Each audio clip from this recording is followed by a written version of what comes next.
The Muslims are coming. The Muslims are coming. Look how scary the Muslims are coming. In fact, the Muslims are already here. They're the mayor of New York. They're in Congress. They're driving your Ubers. They're on your television screens. They're even teaching your kids. Oh no, hide your kids, hide your wife. They're coming for everybody. But what happens if instead of fearing these Muslims, we instead see with clear eyes and think maybe these Muslims are here to help us fight fascism, to give us Medicare for all, to give us a living wage, to abolish ICE that is killing innocent people, to stop sending billions of dollars to foreign wars. Maybe, just maybe, these Muslims are here to make your life delicious. Folks, this is Brown Muslim Joy Reid from Earth 14. I'm subbing in for Joy Reid. Fret not, Joy is perfectly fine. She's on a workcation. She'll be back next week. I'm Wajahat Ali. I'm subbing in for her. And we have a spicy halal meatball of a show today. But before I give you the lineup, and oh, it's an exquisite lineup. For all those who are watching on the YouTubes, on the Substacks, the Twitchers on the Twitch, if you're listening on the podcast, whether it's Apple or Spotify, please, please, please, we depend on the kindness of strangers and our fans and the readers, the loyal readers. Please like, please subscribe, please become a paid subscriber if you're on Substack. This is independent media. We depend on you to build this community out. Thank you to the Joy Reid Show community. Thank you all to the readers. Folks, before I give you this lineup, I'm going to have some fun. I got DJ Wanji, and we figured out that Joyanne actually has a little bit of a DJ set, so we're going to have some musical tracks for the first time. Drums, please. Wanji, right on point. Today's lineup, Mehdi Hasan, Hasan Piker, Rashida Tlaib, Aisha Wahab, and Rula Jebreal. All the haters, oh, you better be glued to the television set. We're going to give you clips galore for Fox. But before we do, a word from our sponsor. The Joy Reid Show is brought to you by Blissy. Okay, now if you're like me, you need that like super dark room sleep, but you don't want to wake up with like fine lines and wrinkles and all your skin really dry and all those little fine lines that come from covering your face at night. Blissy is the answer. They make these plushy, super soft eye pads that are my go-to. I travel with them. They're so important because not only do they give you that super darkness when you need to sleep, they will not clog your pores. They will not absorb your topical makeup products that you put on, so your topical makeup products won't absorb into them, and that way they make the products work better. They're made with 100% beautiful mulberry silk. They're hypoallergenic, they're antibacterial, they stay cool at night, which is a game changer, and they are dermatologist recommended to have 43 times less friction with your skin than cotton. Super important. Maybe that's why they have sold more than 10 million products. And Blissy doesn't just make super soft eye pads, they also make amazing sheets. Listen, if you're trying to keep that hair from frizzing, you definitely want to sleep on a 100% mulberry silk pillowcase, because that pillowcase is going to be game changing for your hair as well. And if you're like me, you don't have time to fool with a lot of products that are not machine washable, they've solved that too. You can throw it in the machine and it comes out beautiful. And because you are the Joy Reid Show listener, Blissy is offering 60 nights risk-free plus an additional 30% off when you shop at blissy.com/joypod. That is BLISSY.com/joypod, and you use the code JOYPOD to get an additional 30% off. Your skin and hair will thank you. And thank you, Blissy, for sponsoring this episode. All right, Joy, we miss you. You'll be back on Monday. Folks, I have a thesis. On Monday, for those who joined us, my thesis was that we're living in the United States of surveillance. And I spent the next 2 hours bringing on brilliant guests to make that case, that this is what happens in a fascist regime, and MAGA is a fascist regime. Today, my thesis is the following: that Islamophobia, anti-Muslim bigotry, anti-Arab bigotry, I don't care what you call it, is completely tied to the rise of MAGA fascism. It could not have happened without Islamophobia. And you might say, Wad, you're crazy. You're just a crazy Muslim brown man. Well, I don't care. I'm not brown. I'm not Pakistani. I'm not Muslim. I'm not Arab. I'm not Palestinian. Why should I care? And I'm going to make the case that you should care, because this is tied to national security. This is tied to your health. This is tied to foreign wars. This is tied to our liberties. This is tied to the 2026 and 2028 elections that I've been told are the most important elections of our lifetime. Now, Wanji said there's no way I could do this in 15 minutes, and I'm going to prove her wrong again. I'm going to take us through a DeLorean, if you will, time travel story. I'm going to take us back to 9/11/2001. 9/11/2001, I was about to turn 21 years old. I was a UC Berkeley student. I was in my pajamas, and I saw the first tower burning. And I said, like all of you, I hope it was just a mistake. I hope it was just an airline. But then I saw the second tower get hit, and I'm like, oh my God, this is a terrorist attack. That terrorist attack killed 3,000 people. That included people from 60 different nations, including Muslims. It was done by 19 foreign Muslim hijackers, no Muslim Americans. 15 of those 19 foreign hijackers were Saudi nationals. But for some reason, Donald Trump has no problem going to Saudi Arabia, doing deals with Saudi Arabia. Steve Bannon is dancing with swords in Saudi Arabia, and right now he's going to sell nuclear materials to Saudi Arabia. But that day was the first day that I got the email, go back to where you came from, and why did you, Wajahat Ali, born and raised in America, why did you bring down the two towers? Play that clip, because it's a sobering clip and a reminder, Wanji, of what happened that day. One of the landmark buildings down in the financial district, 40 Wall Street. Did you have any damage, or did you? What's happened down there? Well, it was an amazing phone call I made. 40 Wall Street actually was the second tallest building in downtown Manhattan, and it was actually, before the World Trade Center, was the tallest. And then when they built the World Trade Center, it became known as the second tallest, and now it's the tallest. That's Donald Trump, the President of the United States of America, who on the most tragic day of my life as an American, the national tragedy, bragged about now how he has the tallest building in New York. Oh yeah, also when he was running for president in 2016, he lied that he saw a video of Muslims celebrating after 9/11, but he never showed proof of it. That's the man that America elected right there in that clip, who was talking about his buildings as 3,000 people died on 9/11. You fast forward 25 years, and this is what the media is saying about Zohran Mamdani, the Muslim American mayor of New York. Show the still. This is the New York Post, blaming Mamdani somehow for 9/11. Families of 9/11 victims want to ban Mamdani from sacred 25th anniversary at Ground Zero. What did he have to do with it? I wonder. Why would they want to ban him? What is it about Mamdani? What is it about him? I don't know. I think we'll get to it. I don't know. But if you all recall, George W. Bush came out and said, Islam is not our enemy. Moderate Muslims, you're peaceful. Our enemy is Al-Qaeda. It's us versus them, right? It's going to be the fight against extremism and extremist Islam. Muslims, if you're here, don't worry. You're not our enemy. And guess what?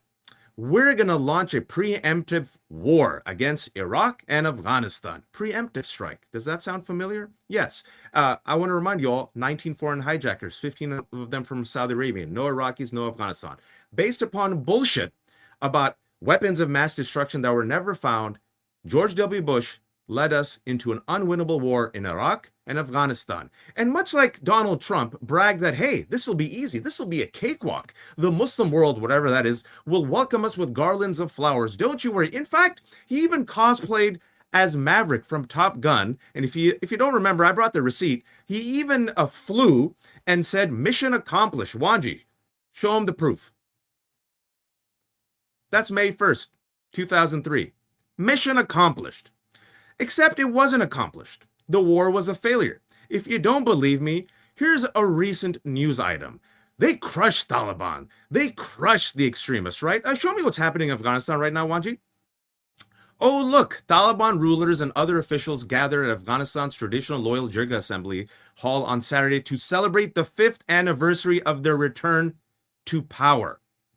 So instead, what we got was hundreds of thousands of people dead, generations traumatized, the birth of ISIS, and the Taliban came back to power. But don't worry, mission was accomplished, and Muslims weren't our enemy. And then, we were told, hey, listen, we have to stay safe. So, look, Muslims, you ain't our enemy. We have to create the Department of Homeland Security, and we have to create something called ICE. And the Department of Homeland Security, which was created in 2003, and ICE, which was created in 2003, they don't want to go after average Americans or good Americans or moderate Americans. They're going to keep us safe from the evildoers and the terrorists. You all remember that? ICE was created in 2003. Let's see what ICE is doing to American citizens in 2025 and 2026.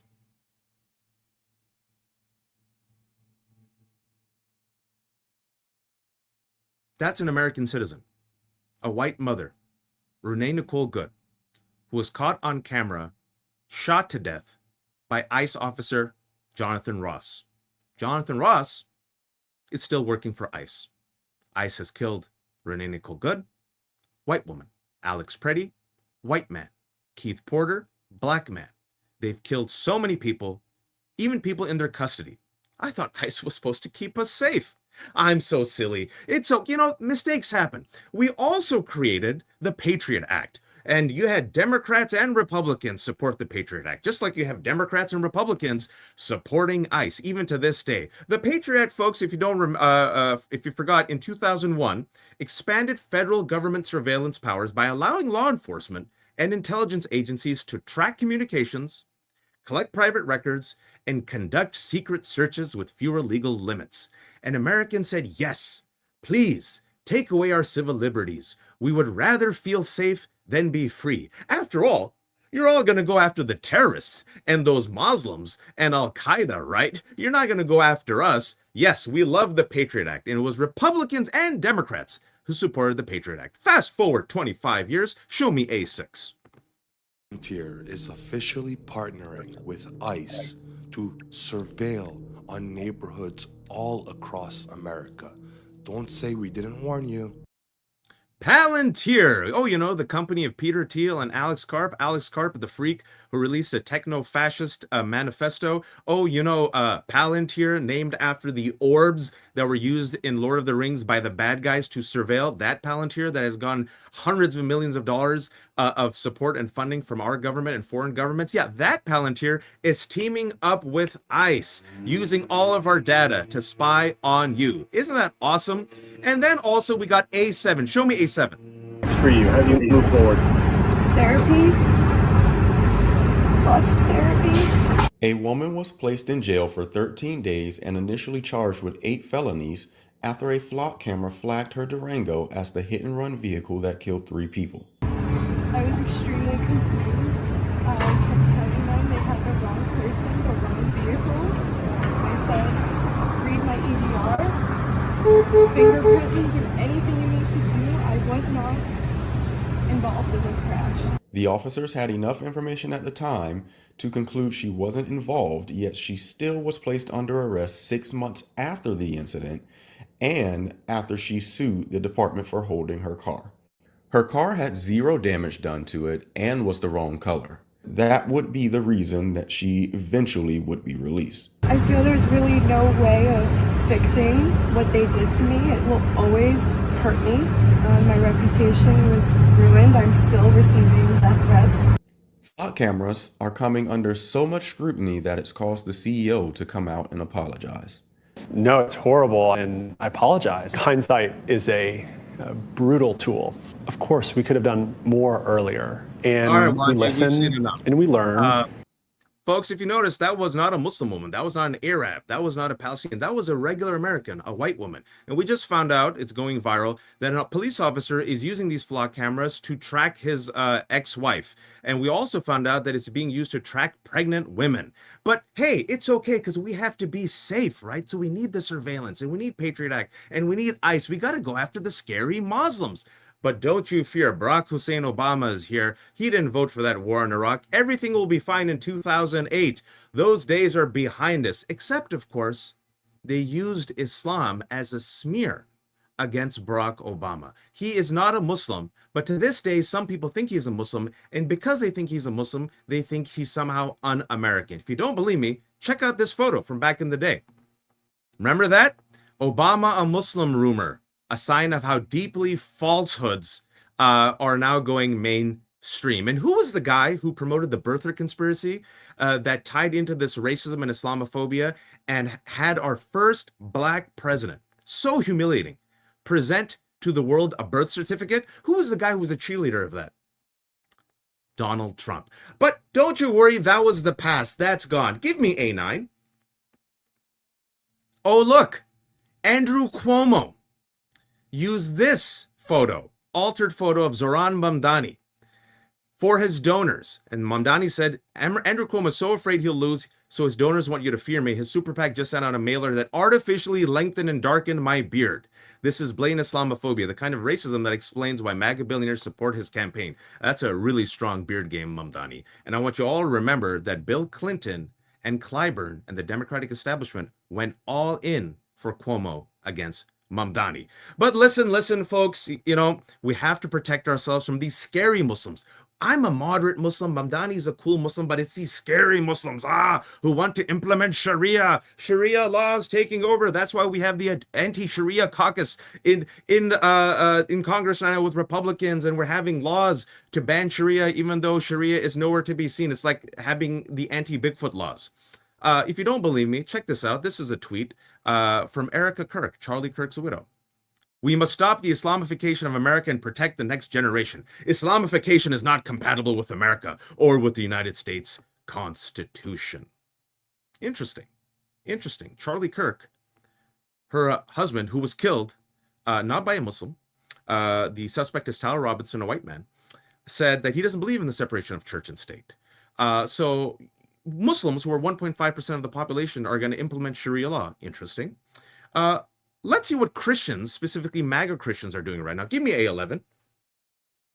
Civil liberties groups asked the Supreme Court to hear their challenge of a Texas law requiring that all public school classrooms display the 10 Commandments, potentially setting up a landmark clash over the separation of church and state. Yep. I'm a recovering attorney, folks, an unfrozen caveman lawyer. Guess what? We have something called the Establishment Clause. You should check that out. And the Free Exercise Clause. There's a separation of church and state. It ain't us who's trying to implement Christian law. It's them. It's projection all the time. But listen. We have to go against these scary Muslims, and specifically these crazy Arabs and pro-Palestinian activists, because Israel is our ally, and Israel is surrounded by all sides by the enemies, and we have to crush Hamas. And many of these people, they're chanting these slogans from the river to sea, or free Palestine, or they're against Zionism. They're scary. Let's give unconditional aid to Israel. Give billions of dollars to Israel to do the following. A12. זה לא סוד, אני חלקתי על ראש הממשלה, אני חושב שצריך לעשות סיכולים ממוקדים בעזה, כל לילה להוריד 30-40.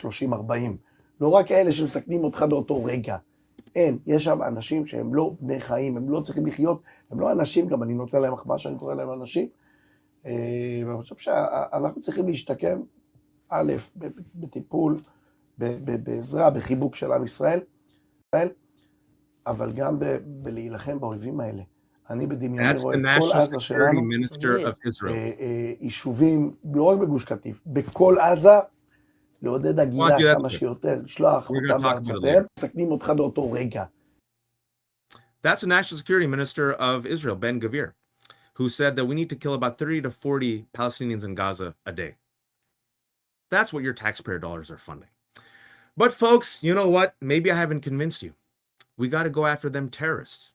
I don't like these Muslims. I don't like these pro-Palestinian activists. I don't like these transgender people.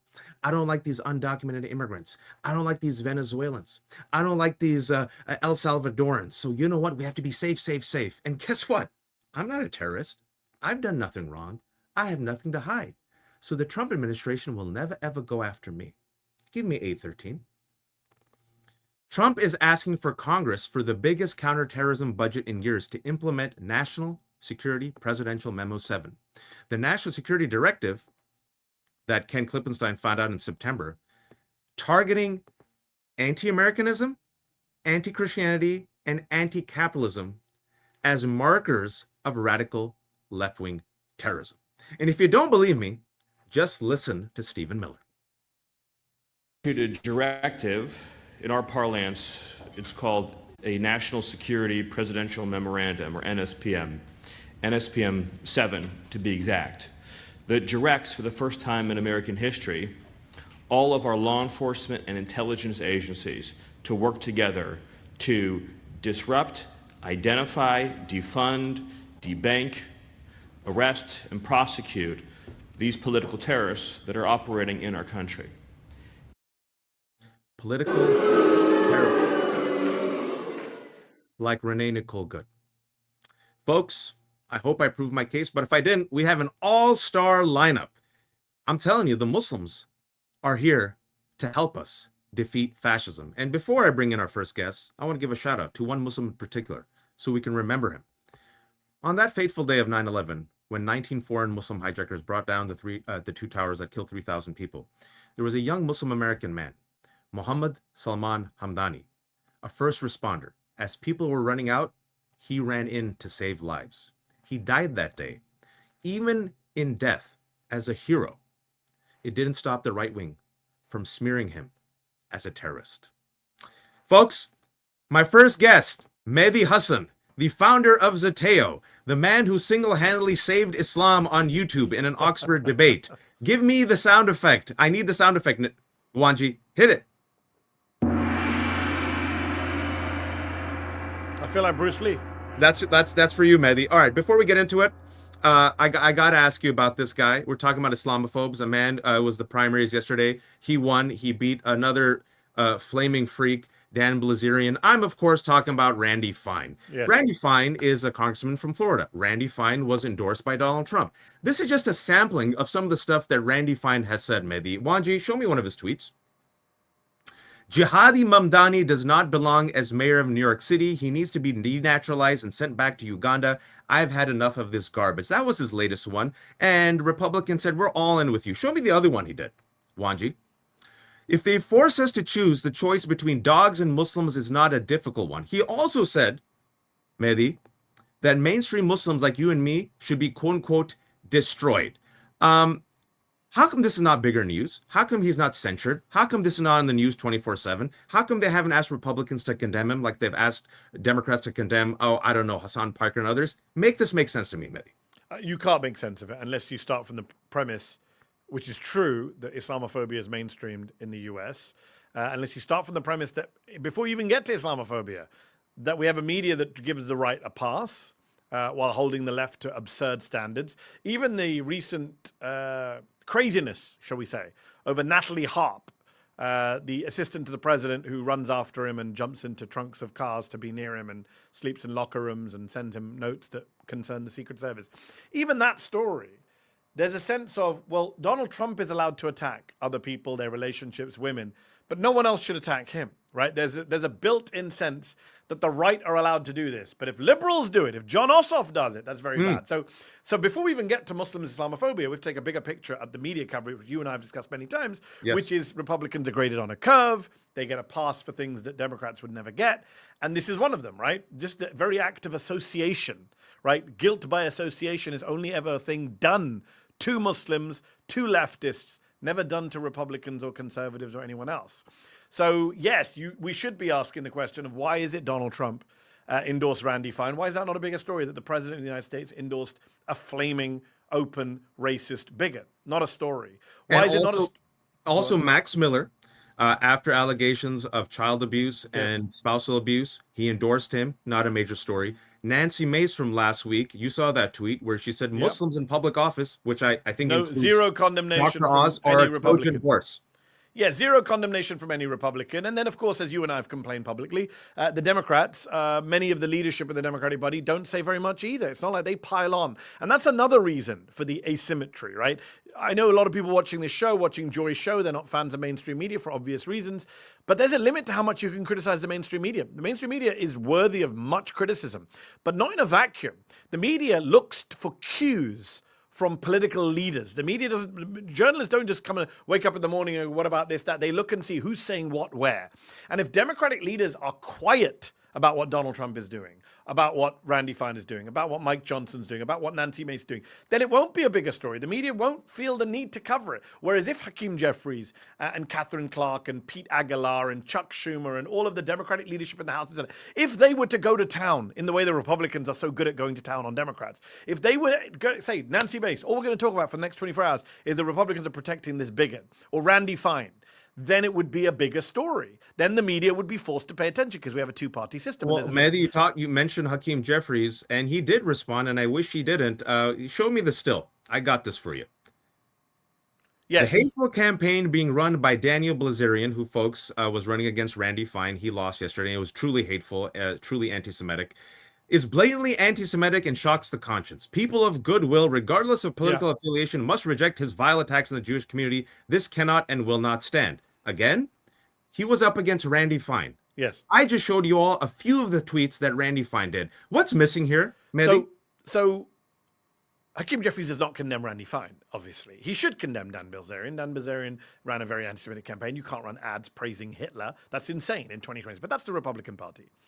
But what's interesting is that he didn't go after Randy Fine as well. And I made this point on social media, and I won't say names, but sources close to the House Minority Leader reached out to me and saying, well, hold on, he has condemned Randy Fine. Here's his condemnation. And I tweeted that out. And I said, to be fair to Hakeem Jeffries, he has condemned Randy Fine in the past. Several months ago, correct. Exactly, several months ago. But now, in the here and now, when you are drawing attention to Dan Bilzerian in a race, what does it cost you? Does it cost you anything? Like character limit in the tweet to go, Dan Bilzerian is a hardcore anti-Semite and he's running against a hardcore Islamophobe. That's the Republican Party today. They're either Islamophobes or anti-Semites. I would argue that would be a more morally just thing to do. And that would also be a more politically strategic thing to do, to point out that the Republican Party is full of one bigot or another, right? It's not one or the other. There are but you know, the problem, Waj, as you know, is there are many people in the Democratic Party who still want to believe that there is a decent Republican Party somewhere out there, that we can't just condemn all of them as white supremacists. You know, Nancy Pelosi once said, we need a strong Republican Party. I've never heard a Republican ever say we need a strong Democratic Party. It's only ever Democrats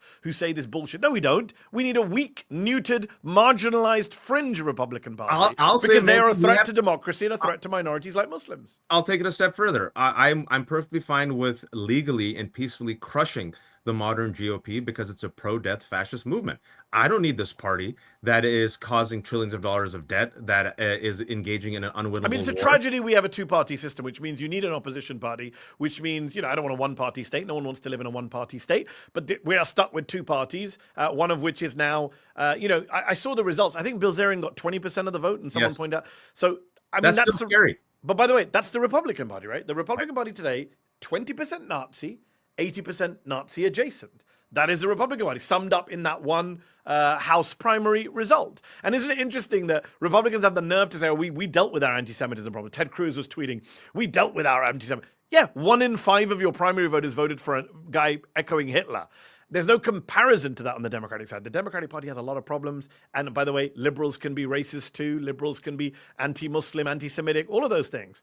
But there's just no comparison between the two parties. There's not a both sides on this. But and again, that takes me back to number one, the failure of the media, and number two, the failure of the Democratic Party leadership to bang this drum, to say this truth, to go after the Republicans as you say, the anti-democratic, authoritarian, fascistic party that they are. Mehdi, and until we have Democratic Party leaders who will do that, the rest of us are screwed. Mehdi, because they're too busy saying that Abdul al-Sayed is unelectable. They're too busy busy attacking Hasan Piker. Yeah, Hasan Piker. Imagine if the Democrats put as much energy into attacking sitting members of Congress like Randy Fine and Nancy Mace and all of these other freaks.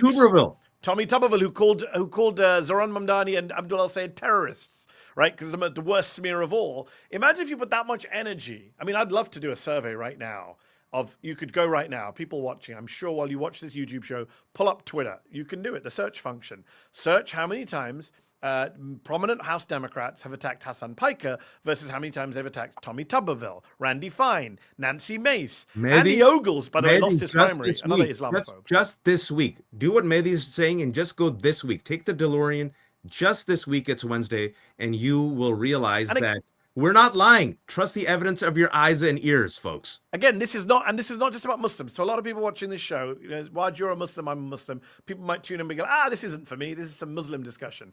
We are the canaries in the coal mine, right? Once they're done with the Muslims, who do you think they're coming for? Black people, gay people, Jewish people. It's just we're first because we're the easiest targets because we are the most or second most, we're the most unpopular faith group in America and the second most unpopular any kind of group. I think atheists, unfortunately. Yeah, sorry, atheists. Atheists are more unpopular than us, but they don't get as much shit as we do because obviously they're not organized and they have, you know, a lot of atheists tend to be white. Let's be clear. Muslims have a double whammy, right? We are both a different religion, but also a different race, largely either black or brown. At least we mashallah medal. We get on the platform, we have a silver medal. But speaking about leadership, right? So we went to the House with Hakeem Jeffries. I'm going to talk about Schumer. And we got a nice troll here, Martin. Martin says, why do you guys always bash on Democrats? We ain't the ones. It's the Democratic leaders bashing Democrats. You saw, we're not going to get into this because we went over on Monday, but you saw Hakeem Jeffries take the time when speaking to Kristen Welker, bash Democratic Socialists, go against Medicare for all. I want to show you something, Mehdi, that I did a tweet. It went viral. Show the tweet about Schumer, if you can, Wanji. This was yesterday, Mehdi, in the Washington Post. Yes. Chuck Schumer says Democrats don't necessarily need to win Michigan to flip control of the U.S. Senate. Quote, a path to winning back the Senate clearly goes through Michigan, but we have a whole bunch of different paths. Mehdi, never in my career, in my life, have I seen the leader of a political party go out of their way to give up on a swing state for the midterms and try to cripple their candidate. Make this make sense. So I have many things to say in response to this. Number one, Chuck Schumer should not be Senate Minority Leader because he lost the Senate. He already lost the Democratic majority in the Senate. I don't understand this thing in United States politics. I thought the U.S. was a land of competition, free market, rugged individualism, and yet I thought the whole thing was like you're not supposed to give trophies for participation. You lost, Chuck Schumer. You should have resigned the next day. The minute you lose an election, you should say, "I lost. Let someone else do it now." Why is he even in charge of the Senate Democrats? Makes no sense to me. That's you have to take it from my cold, dead hands, Mehdi. Yes, and I agree with Lons, whoever just said fascist collaborator. Unfortunately, that's become the case. Chuck Schumer should not be the leader. Number two, having lost the Senate, he's now trying to win the Senate. By the way, don't forget, about a year ago, no one thought the Democrats could win the Senate. Right? The Senate is only back in play, not because of the genius of Chuck Schumer, but because Donald Trump has been a horrifically bad president, even worse than many of us even thought he would be. So the Senate's now back in play. He's going to try and take credit for that. People like James Tallarico might win in Texas. John Ossoff should hopefully get re-election in Georgia. But this idea that he can then come along and go, well, we can afford to lose a seat. No, you can't. You can't afford to lose a single seat. First of all, you have John Fetterman, this cosplaying Democrat who's not going to vote with you on key issues. You have obviously J.D. Vance as a swing vote there. You need at least 53, 54, 55 seats if you're going to have any kind of action in the Senate to get 52. Anything done. Minimum, just to get past Vance and Fetterman, and then many others who are dodgy on many other issues and hide behind Vance and Fetterman. So number two, you shouldn't be giving up any state. Number three, the hypocrisy of blue no matter who. I was told in 2024 that people on the left just need to vote blindly for Kamala Harris. It doesn't matter. Even if you lost members of your family in Gaza and you're in Dearborn, you must vote for the Democrat to stop Donald Trump. Vote blue no matter who. Asterisks. Except in 2026, when you don't like the candidate in Michigan because he said something mean about AIPAC or Haley Stevens, then you can say, actually, I'm not going to vote for him. I'm going to vote for Mike Rogers, the MAGA candidate. So that's number three, the hypocrisy of the blue no matter who people. I never want to hear that phrase again from establishment Democrats. And last one, Waj. Last one, number four, the last one. Let me deal with Martin's point. I think his name was Martin, you said. You said, why are you always bashing Democrats? It's not that we're always bashing Democrats. It's that we want to bash Republicans, and in a two-party system, the Democrats aren't doing it. So it's left to people like us to go, why isn't the opposition party opposing? Why are they writing sternly worded letters? Why are they giving horribly bad interviews on the media where they've got nothing else to say? And I think that is absolutely key. And by the way, just to be clear, Donald Trump is president because of the Democrats, because he beat two Democrats in 2016 and 2024 who could not beat this Carnival Barker, ex-TV reality star, ex-guy from Home Alone 2. Rapist, convicted criminal. Adjudicated for sexual abuse in a civil trial, convicted on criminal charges for fraud, all of those things. He beat two Democrats in 2016 and 2024. And Democrats, don't forget, even Hunter Biden, I watched your interview with him, Waj. Even Hunter Biden agrees that Merrick Garland fucked up big time in letting Donald Trump go 3 years without any real criminal investigation. And then in the last year of the Biden presidency, say, hey, Jack Smith, why don't you start investigating him now? Too little, too late. And you know, if you're blaming me and Mehdi for criticizing the Democratic leadership for, I don't know, uniting like Voltron and laser focusing on Republicans instead of bashing everyone to their left, I give you this, Mehdi. You can't make this up. Can you show me B9, Wanji? New Michigan Jewish leaders are circulating an open letter urging Jewish Democrats in the state to sign their names in support of Mike Rogers over Abdullah Said for Senate. This letter is led by Eric Bronstein, a Detroit Jewish leader and businessman, among others. And we have to say, this does not represent all Jews in Michigan. This does not represent all Jewish groups in Michigan. But literally, if you can focus on that, it says Michigan Jews Against Extremism. Make this make sense to me, Mehdi, because this is insane. Michigan Jews against extremism backing Mike Rogers. Mike Rogers, who is the MAGA candidate in Michigan. Mike Rogers, the election denier, who is basically endorsed by Donald Trump, a man who hosted Nick Fuentes, a Holocaust denier, in his home. Donald Trump, who has a history of making absolutely anti-Semitic remarks about Jewish people in America, Jewish people elsewhere. This guy is going to be the guy you turn to. Like, by the way, let me just say this. If you're Jewish in Michigan and you don't want to vote for Abdul al-Sayed, at least stay at home. The idea that you would vote for Mike Rogers, I'm supposed to take you seriously. You don't get to say that you're not voting for Abdul al-Sayed over anti-Semitism, which is bullshit to begin with. But even if I concede that you're genuinely upset about anti-Semitism on the left, why would you go embrace MAGA? MAGA, which is an openly anti-Semitic movement, I'm sorry to say, pushes the Great Replacement conspiracy theory, which is an anti-Semitic conspiracy theory, hosts people like Nick Fuentes, has candidates that do well, like Fishback and Bilzerian, who didn't win but got 10, 20% of the vote in places like Florida. So it's just insane to me. And by the way, I tweeted about that statement, and I made the point that American Jewish liberals who criticize Israel, who tend to vote Democrat, at what point do they call out their own community leaders? I, as a Muslim in the UK, for much of my life, you as a Muslim in America for all of your life, were told you need to call out your leadership. You need to call out your radical imams. You need to call out your community leaders and your community organizations. Mehdi, They're soft on told. extremism. We're still told. So all I'm saying to my Jewish American friends and brothers and sisters is you are not well served by the ADL or AIPAC or the AJC or some of these Michigan groups that claim to speak on your behalf but are basically laying the groundwork for fascists to put us all in camps, Jewish people included. Mehdi, I only have a couple of minutes, but I had to get your thoughts on this, right? Because I got Hasan Piker coming up. I'm going to talk to him for the first time. I don't know who that is. I would never be on anything with Hasan Piker. Of course not. I've never heard of Hasan Piker. I don't know. I don't associate with Hasan Piker. I can't have anything to do with you. Hasan You are Piker. very moderate. You are the good Mehdi Hasan. I'm very moderate. I'm about to go wave my Stars and Stripes on my front lawn. Yeah, there's no Spider-Man meme of you all pointing at each other. But I want us to sit with this for a second. Democrats have no problem going on Bill Maher's show. They go to Bill Maher's show, they sit there and they laugh. Yes. They rarely correct him. They rarely ever bring up his Islamophobia, his anti-Arab bigotry, right? But we've spent the last 2 weeks obsessively talking about Hasan Piker. Yes. Show me this little Islamophobic rant that Bill Maher did, Wanji. Phobia, but that's just a bullshit word to cow people into not talking about this. This has nothing to do with non-whites becoming the majority. I don't give a shit about that. I don't give a shit about colors. White people, they're white, they're not pandas. I care about liberal values being replaced by illiberal ones. Last month, more than 70,000 Moroccan migrants breached the border and poured into a part of Spain called Ceuta. I feel for them, but I also understand why a lot of Europe freaked out about it. I sympathize with refugees, but when I see them interviewed, it's always, there's nothing here for me, the economy sucks, I don't see a future. I sympathize, but what you need is not asylum. What you need is LinkedIn.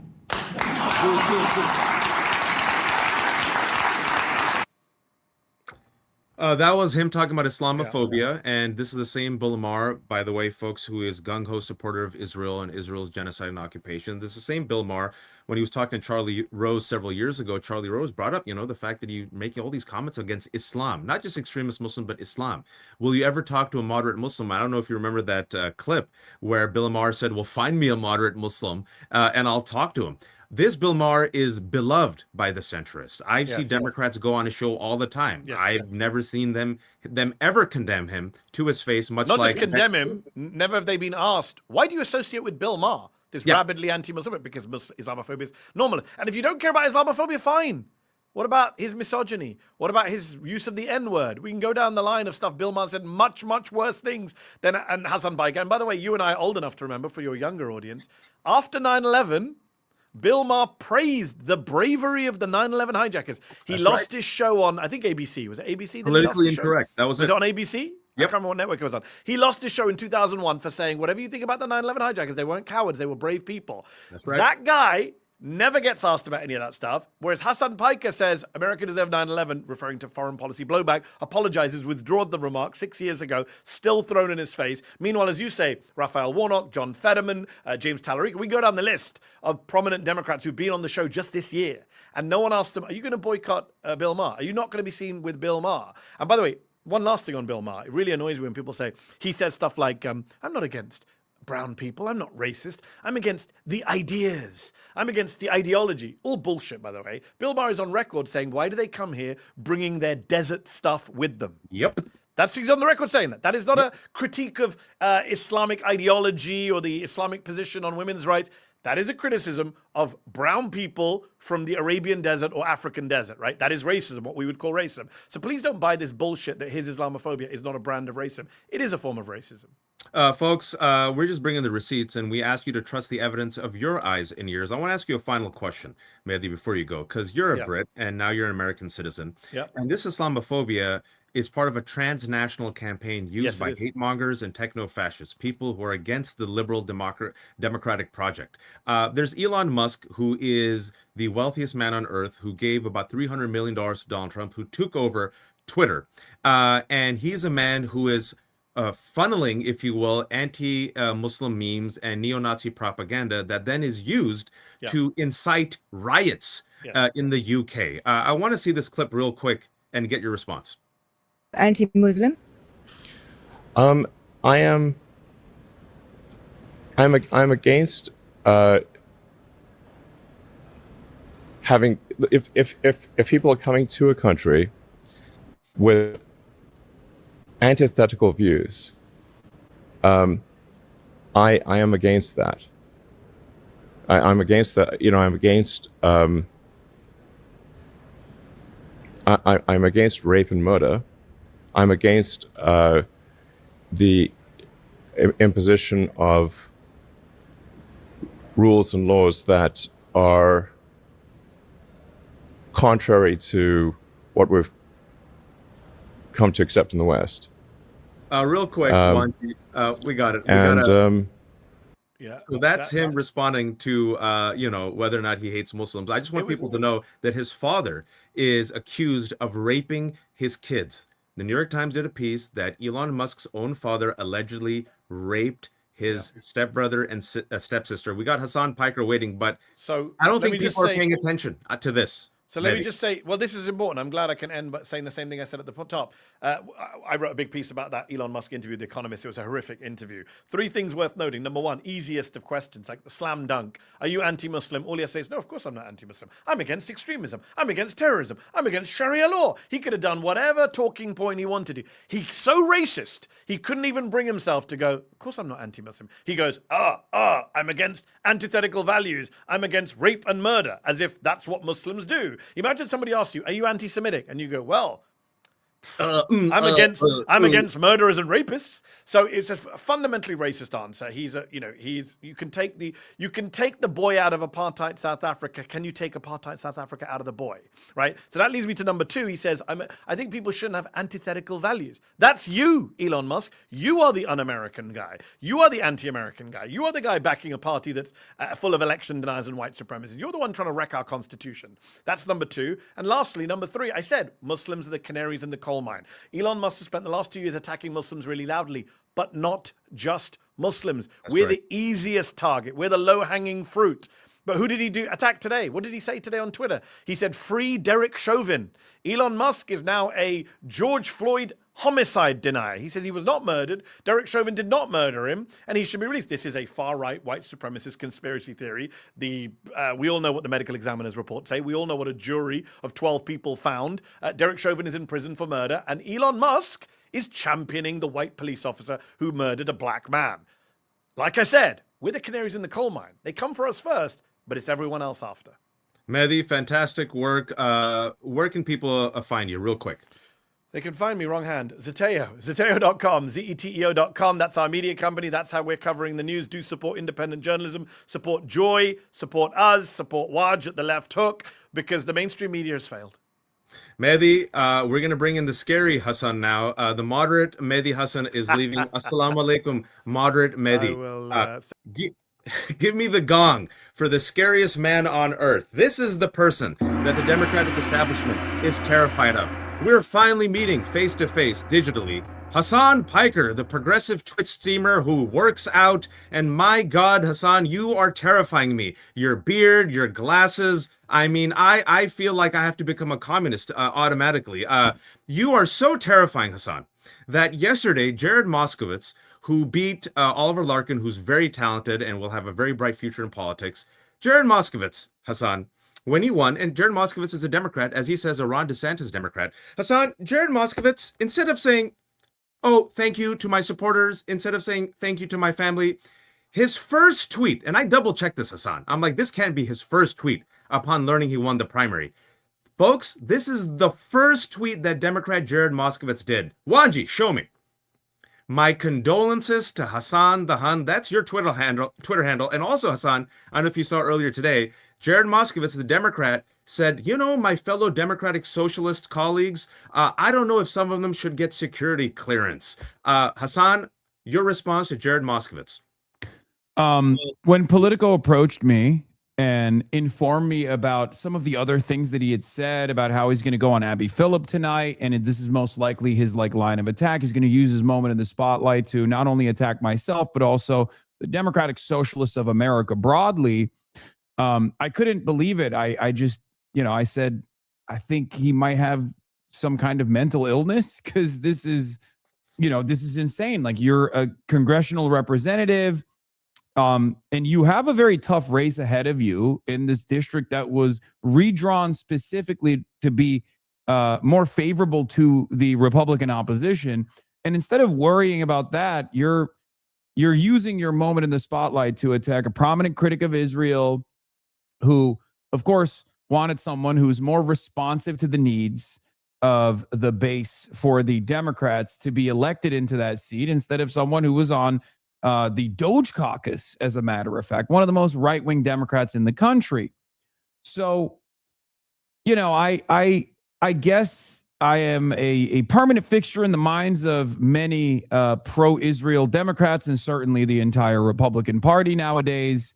I think it's understandable for the Republicans to constantly worry about myself and the Democratic Socialists of America, but I don't know why establishment Democrats do the same thing as well, when they should be spending every waking moment talking about the affordability crisis, the endless wars that Donald Trump has brought us into, and ICE apprehensions that are taking place, the kidnappings that are taking place all around the country, the overwhelming corruption that we're seeing from the Trump administration. And there are Democrats, to give them credit, who I wouldn't say I'm ideologically aligned with, who do that very well. John Ossoff does this very well. James Tallarico does this very well. I wish they were more platform focused. I wish they were more policy focused. I wish they were advocates for Medicare for all and universal child care and all these other things that the base is demanding. But those guys, they do a pretty good job, and they are able to win their races, and or hopefully they will win their races against their Republican opposition, without having to center myself, a Twitch streamer, at the heart of their commentary to showcase how I guess moderate their views are, or how pro-Israel they actually are, in spite of the anti-Israel attitude demonstrated by not just the Democratic Party's base, but broadly the rest of America, really. Well, speaking about pro-Israel Democrats, Jared Moskowitz proudly takes money from AIPAC. Debbie Wasserman Schultz, who carpetbagged Elijah Manley's Florida's 20th district, a historically black represented district, now has Debbie Wasserman Schultz. She's not black. She loves her AIPAC money. And we also know that there was one candidate who saw Israel in her dreams. That was, of course, Haley Stevens. And Haley Stevens goes on Fox, and I was really happy. Haley Stevens, you're consolidating. Okay, get behind our boy Abdul El-Sayed. Let's go take on MAGA Mike Rogers. Attack, attack, attack. If someone gives you some bullshit question, you pivot. You attack Max Miller. You attack Randy Fine. You attack Nancy Mace. You attack Donald Trump. There's so much there. I want you to respond to this video. Wanji, hit me. Would you call on Abdul El-Sayed today to moderate on any specific issues? Well, look, it certainly makes sense to get rid of this Hasan Piker affiliation. Uh, you know what I would have said? I would have said, you know what? Donald Trump is an extremist candidate. This unwinnable war with Iran is extreme.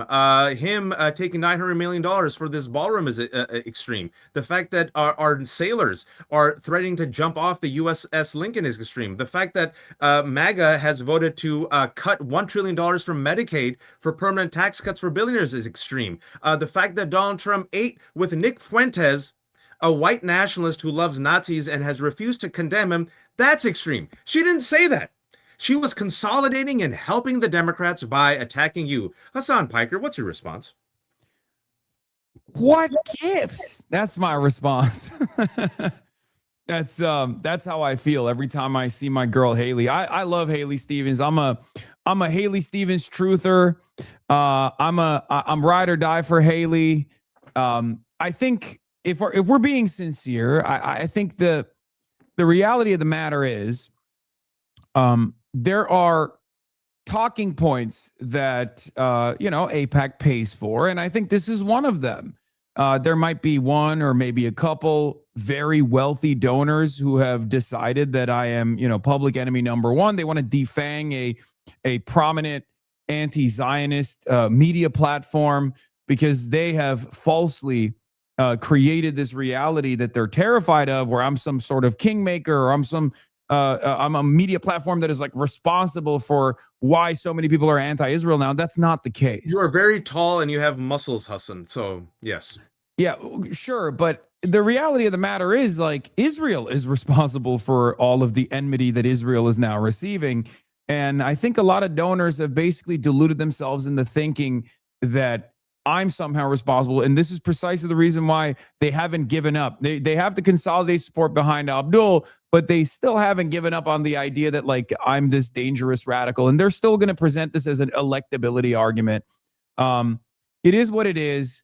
I kept repeatedly trying to explain to Democrats that, like, I'm obviously not going to go away. I'm a lifelong Democratic voter. I've never voted for a Republican. I've never told my my audience or my community to ever vote for a Republican, and I never will. I oppose the Republicans, and sometimes my opposition to certain centrist Democrats is because of their closeness to Republican policies and how much they lean into reactionary ideology.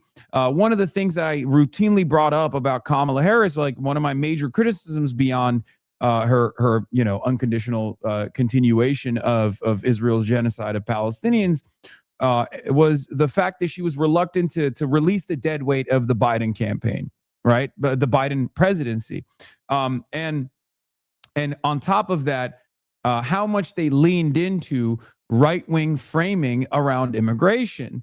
The idea that for the first time ever, Democrats decided immigrants constitute a national security threat. In my lifetime, I've never heard a Democrat say that before this last election cycle. And I thought that was very dangerous.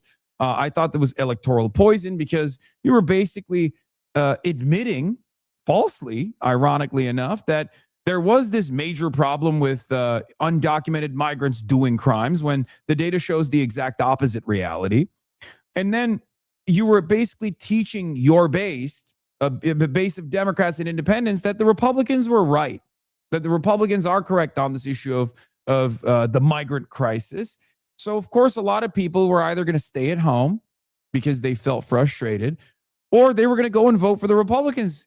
I know many people who turned around and said, okay, you guys yelled about a border wall for 8 years, and then now you want to be the border wall party? I'm going to vote for the border wall party if that's the case. That's hypocritical. And that's precisely the reason why a lot of people went and voted for Donald Trump. So I want to remind people that the data has shown something. I rarely get "I told you so." I don't have the money. I'm a middle-aged father. I don't have the muscles. I drive a minivan. I shop at Costco. So all I get, Hasan, is I told you so. I'm trying to help the Democratic Party. And I told the Democrats that you have to move away from the Gaza genocide. You have to actually embrace and acknowledge people's pain. And it wasn't just Muslims and Arabs and Palestinians who were pissed off. The Democratic base was pissed off. I begged them.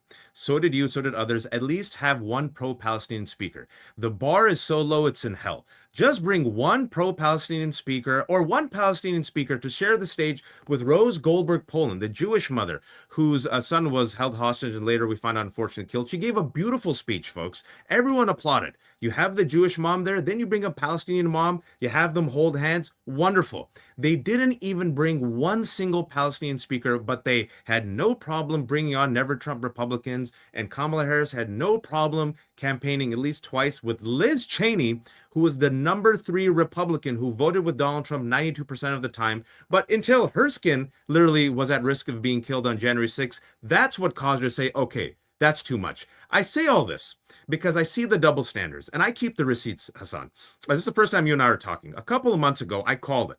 I said, Mallory McMorrow, who was a progressive, who used to come on my show until she announced she was running for Senate, and then she disassociated with me, which is fine, Mallory. Inshallah, one day you can come back.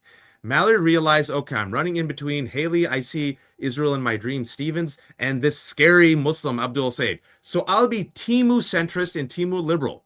And I paid attention. You had campaigned for other Democrats. She waited until you were doing one campaign stop with Abdul Said. And then there was an avalanche of attacks. And I'm like, oh, they're going to weaponize Hasan Piker and use him as a bludgeon against Abdul Said and other Democrats. I predicted it would be the Streisand effect. For those who don't know what the Streisand effect is, it refers to when you want to bury something and then you engage in maneuvers to bury it. And what it does instead brings it to light and makes it more famous. But talking about the Islamophobia, just the subtle, blatant Islamophobia used even by liberals, we have to play this clip. Give it to me. C3, Wanji. There has been a lot of support on the left for Abdul El Sayed. He's been endorsed by Hasan Piker, who has millions of followers on social media, mainly people under the age of 30. I mention this because he is a very controversial figure. And in March, you compared him to white supremacist Nick Fuentes. Now, Piker spoke to Detroit Public Radio about that yesterday. I want you to take a listen and respond. There's so much diversity of choice in where people can get their news from, so people can come to me directly and figure out what I'm actually about. So that was one of the reasons why that smear campaign failed spectacularly. People started looking at Abdul's campaign. People started hearing what he was saying, and they liked it. And lo and behold, he was in third place before this smear campaign started, and now he's comfortably in first place. I want to give you a chance to respond to that. Certainly. There's a responsibility for whoever we nominate as our next U.S. Senator to recognize we have to build and expand a big tent. My opponent made a decision to bring in Hasan shortly after there was an attack on a synagogue here in Michigan where a man drove a pickup truck into a synagogue where 140 preschoolers were at school that day. And had it not been for the security measures, the bollards in place, it could have been the largest mass killing of kids in this country's history. Did you catch that? Did you catch that? Did you catch that? What does Abdul El Sayed and Hasan Piker have to do with an anti-Semitic terrorist attack? Hasan, your response. Well, he was Muslim, Abdul's Muslim, and I'm Muslim. And that's it. That's the only reason why you make a connection like that. And that's precisely what she was doing. And I think shortly after that interview, she actually dropped out, maybe a couple months after, or maybe a couple weeks after that interview, she had to drop out. Now, look, I'm happy that she's supporting Abdul El Sayed. I don't have a mean thing to say about Mallory McMorrow, regardless of this kind of like heinous smear, this heinous, racist, bigoted perspective that people don't even shy away from, that they demonstrate openly, because no one cares about Islamophobia, or rather, Islamophobia is not only institutionally permissible, it's actually rewarded. And we're seeing the impact of this right now. I mean, there was a Dearborn City Council meeting that took place yesterday, and there was a guy on there. And these people are not exactly fans of Jewish people either. They're very Islamophobic. They're Nazis, right? And one of the guys was talking about how I want to like rape white women, right? Like they were talking about how because I made a joke about the Great Replacement, which is fake. It's not real. And Elon Musk has been losing his mind over it for like the past week or so. Anti-Semitic and promoted by Nazis. Yeah, and this anti-Semitic great replacement conspiracy theory. This is totally ridiculous. I've made a joke about it in 2018, and Elon Musk has been highlighting this over and over again. And some of these insane neo-Nazi LARPers who are dressed up in all their combat gear are now going to Dearborn and talking about what they're going to do to Muslims in general. And unfortunately, a lot of liberal media has also played a role in fomenting this Islamophobia. It was Amichai Chikli earlier, the Israeli diaspora minister, who said in an interview on Hebrew media that Israel's completely given up on on dealing with anti-Semitism, and they've realized that they are going to now align with Islamophobes. Drop Site News also had reporting on the matter as well from a while back that the Israeli Foreign Ministry had realized that they can no longer salvage Israel's reputation. So what they're going to do instead is foment Islamophobia and then try to move the conversation back to, the divisive nature of Muslims existing in Western civilization and how destructive that is. So every time I see news media hits talking about how much of a dangerous radical terrorist I am, how fond of terrorism that I am, it reads to me as not dissimilar to what Mike Rogers is doing. So it's very sad to see liberals, prominent liberals, people who have positioned themselves as being against bigotry, lean into these sorts of narratives in an effort to attack Abdul and myself. You set me up because I'm going to talk about Neera Tanden, the president of CAP, the Center for American Progress. This is the Democratic think tank. This is the liberal think tank. This is the mouthpiece of the Democratic establishment. She was also in the Biden administration. Folks, I was the lead author and researcher of Fear Incorporated, The Roots of the Islamophobia Network, published by CAP. One of the leading Islamophobes is Laura Loomer, also the fluffer and advisor to Donald Trump. She's so racist, folks, that Marjorie Taylor Greene thinks she's racist. That's how bad shit she is. You have to bring this up. C5, Wanji. This is Neera Tanden, the president of CAP, which is a voice of the Democratic establishment, who is retweeting an Islamophobic tweet by Laura Loomer attacking Hasan Piker. Taqiyya, Ninja Taqiyya, was an Islamophobic trope that says every moderate Muslim is secretly lying. And what are we lying about? Our nefarious agenda. And what's our nefarious agenda? Sharia. So here's Neera Tanden. She retweeted that tweet to the right. And then on the left, she said, not a Loomer fan, though I agree with her Ukraine view, but on this, she's right. Retweeting and praising Laura Loomer, the most hateful Islamophobe's Islamophobic tweet attacking you, Hasan. Your response. So, Neera Tanden may or may not have played a role in the Hillary Rodham Clinton campaign early on when they released the Drudge Report the famous image of Barack Hussein Obama wearing a turban. That was a huge deal in the 2008 primaries.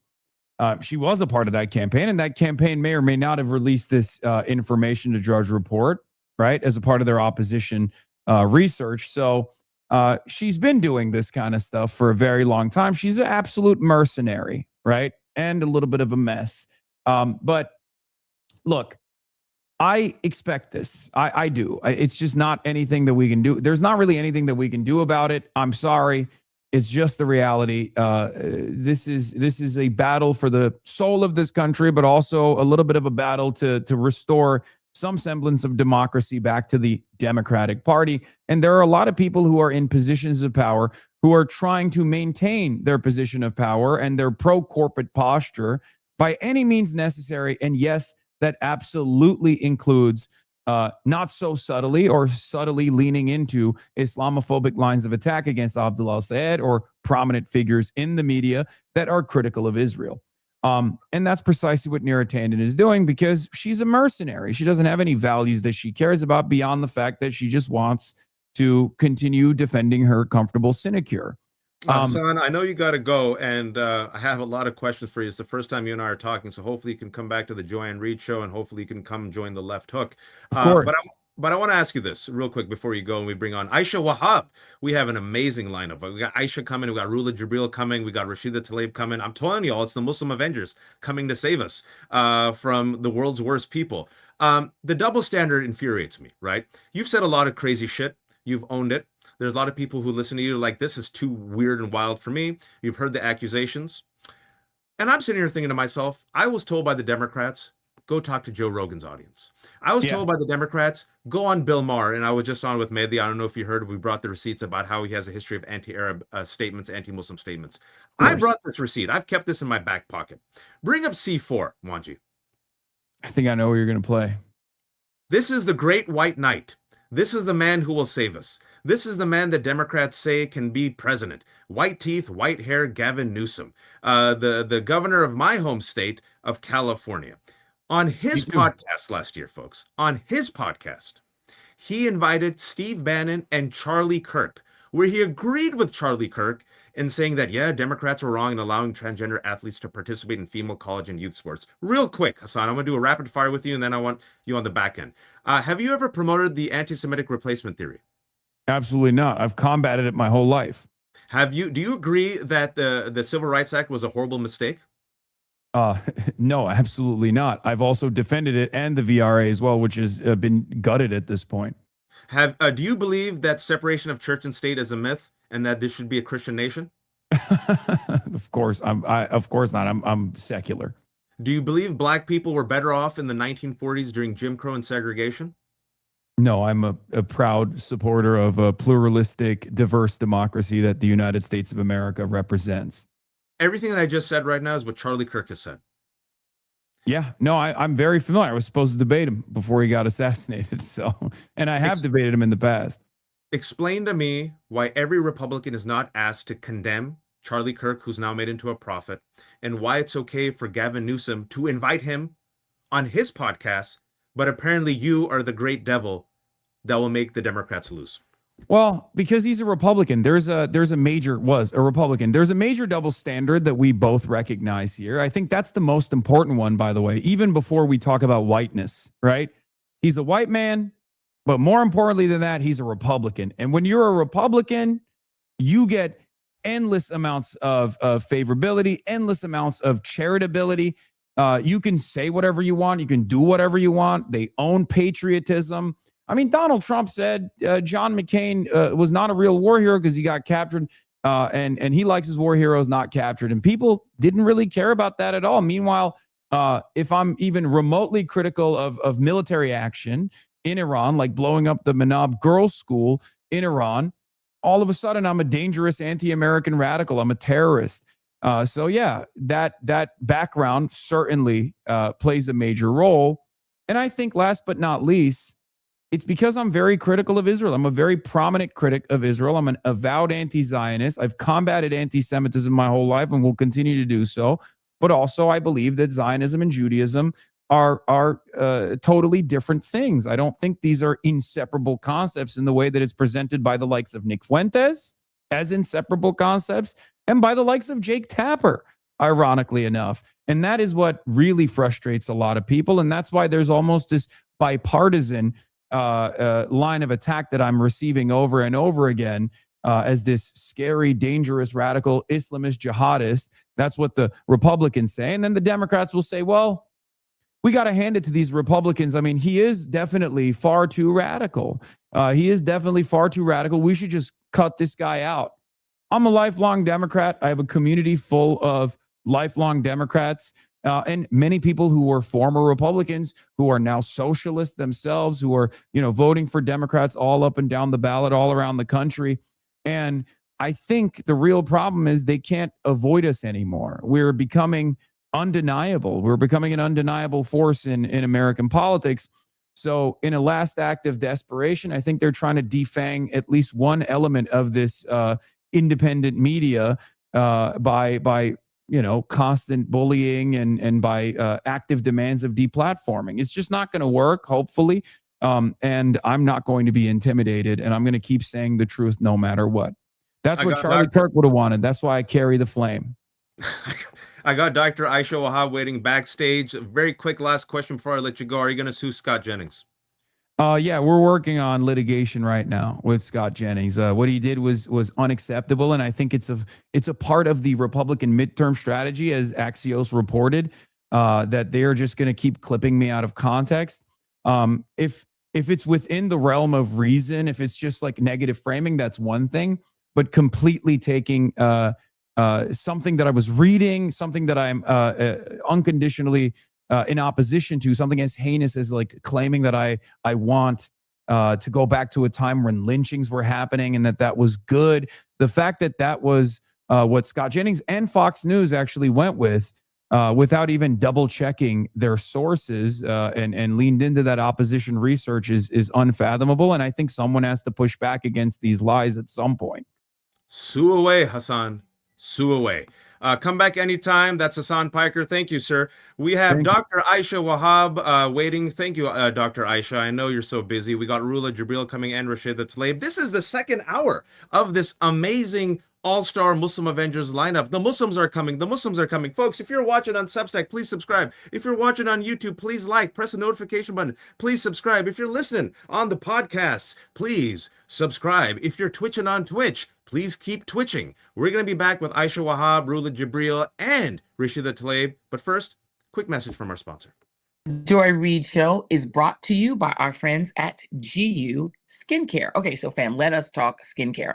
Now, as we mature, I think that we can all agree that your skin is just not always skinning in the way that it used to. And if you're like me and you're also wearing makeup on the regular, you really want to be careful with what you're using to take your makeup off and what you're using on your skin night after night to make sure you bring back that glow, to fight those inevitable dark spots. If you do get a blemish and it turns dark, you want to be able to fight that as well, especially those of us with melanated skin. And that is exactly why I've started using GU Skincare. And honestly, I'm obsessed. It is amazing. It is spelled Jiyu. It's pronounced GU. And it is a Korean skincare line that is basically taken over the internet. I'm sure you've seen it all over the social media and seen all the amazing before and after results that people are showing you. What GU does is it helps your skin look healthier, brighter, firmer, more youthful without requiring a lot of like complicated routines. They're best known for their rejuvenation toner pads. Now, let me tell you about these pads. They feel amazing. They're super cooling. As soon as you use them, your skin feels that amazing glow. It feels soft. It feels fresh. It is actually amazing. It's all of basically the entire Korean skincare line like packed into one pad. Every pad is saturated with clinically backed Korean skincare products, and it gives you that sort of glassy, beautiful, radiant skin. They help to combat those dark spots, melasma, the acne scars, hyperpigmentation, discoloration, fine lines, and wrinkles. If you are looking at dealing with any of those products, GU is a game changer. Let me tell you what's in these pads. They have something called snail mucin for hydration and glow. They have peptides to support firmer looking skin. And they have niacinamide. I'm not going to pronounce it right. It's niacinamide, which helps visibly brighten and even your skin tone. So I got to tell you, first time I used these toner pads, I was like, where have these been all my life? They're super refreshing. Just the cooling alone is worth the moment of fabulous self-care. So GU, right now, for the first time, if you're using it for the first time, one of the ways to do it I would recommend is use their Glow Up Bundle. So you'd bundle together the GU best-selling toning polish pads and their moisturizer, which contains something called NAD+. It's the easiest way to experience the GU routine while getting the best overall value. These are dermatologist tested, over 650,000 happy customers already, 90-day money-back guarantee, so you really can't miss it at all. So for a limited time, GU is having a crazy deal for our listeners. The Glow Up Bundle is already up to 45% off right now. But our listeners here at the Joy Reid Show can now claim an additional 20% off plus free shipping with our code JOY at JIYUskin.com. That's JIYUskin.com, and use the code JOY for an additional 20% off. Now, after you purchase, they're going to ask you where you heard of GU. Please tell them that you heard about it from the Joy Reid Show and support our show in making your purchase. Thank you, GU, for sponsoring this episode. I think that was a very unsubtle way of Joy telling me I need skincare products. Joy, come on. You could just text her brother. I thought we had a relationship. Come on, that was just like, whew, I felt like personally affected by that. I'll do it, okay? I'll do it. I know my mom. Are you and my mom talking? Folks, this is the second hour of the Joy Reid Show. I am Muslim Brown Joy from Earth 14. We have the Muslim takeover. The Muslims are coming to give you Medicare for all, to stop sending money for Israel's genocide, to have a living wage. One of those Muslims is Afghan American from my hometown, the East Bay of California. We got Dr. Aisha Wahab, who is running for Congress. I can't believe she made time. Have you slept, State Senator Aisha Wahab? This is a two-point race. You were supposed to walk away with this race. What happened, Aisha Wahab? Could it be that there was $3 million spent against you in this primary in California's 14th district? Aisha Wahab, could it be that there was $3 million spent against you by AIPAC? Could that be the reason? It was actually more, and it was very much a coordinated effort, and it did significant damage. We had a 26-point lead, and right now we're seeing, the numbers still trickle in, but our lead has been reduced significantly. I'm biased. I'm from Fremontistan. You're running for 14th district, my neighborhood, right next to Hayward, Livermore, Pleasanton, Union City. I've been keeping track of this race, also because you're highly qualified. You're a doctor. You're a state senator. You're about to crush it. Bring the still to show this type of money. After bruising loss in Michigan, AIPAC turns to California for a win. The organization's super PAC poured nearly $2.5 million to boost Melissa Hernandez over Aisha Wahab in a California congressional race. Aisha, if you were about to cruise to a double-digit victory, what is so scary about you and your platform that AIPAC would spend millions of dollars against you at the last second? So number one, I've said it very clearly that I do think that AIPAC is very prejudiced based on the fact that I am an Afghan, I am a Muslim, and it doesn't matter if I'm not practicing or I'm not wearing the hijab or anything. It's just purely, I have not seen them endorse anybody that looks like me. With that said, I also want to highlight that I worked with our Jewish Legislative Caucus to bring a human rights resolution in regards to Gaza with my Jewish colleagues. I have the endorsement of many of my Jewish colleagues, and I've been receiving messages from Jewish leaders in the district literally saying, Aisha, I just want you to know that there's plenty of us that believe, yes, you can call it a genocide, but we know that you're not anti-Israel, you're not against Jewish people, and we want you to hear it directly from us, not just have AIPAC pretend like it's the talking mouthpiece for all Jewish Americans. And this is a San Francisco Chronicle. Aisha Wahab was on track for a double-digit win. Then came the AIPAC money. I'm going to be blunt, and I'm going to say it. I notice a trend, and I look at the evidence.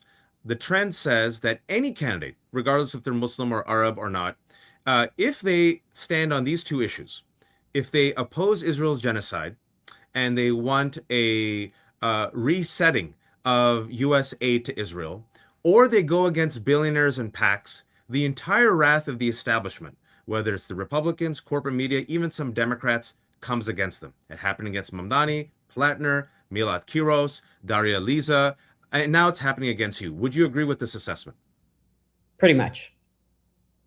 And, I'm just going to say the Republicans and the Democrats have lost its way. And I say that as a proud Democrat, but the reality is they are not delivering for the American people. They are not saying, okay, if you go to school, you're not going to get, saddled with debt. If you go visit a doctor, you're not going to get saddled with debt. If you want to be a first-time home buyer, you're able to, and you're not competing with private equity firms.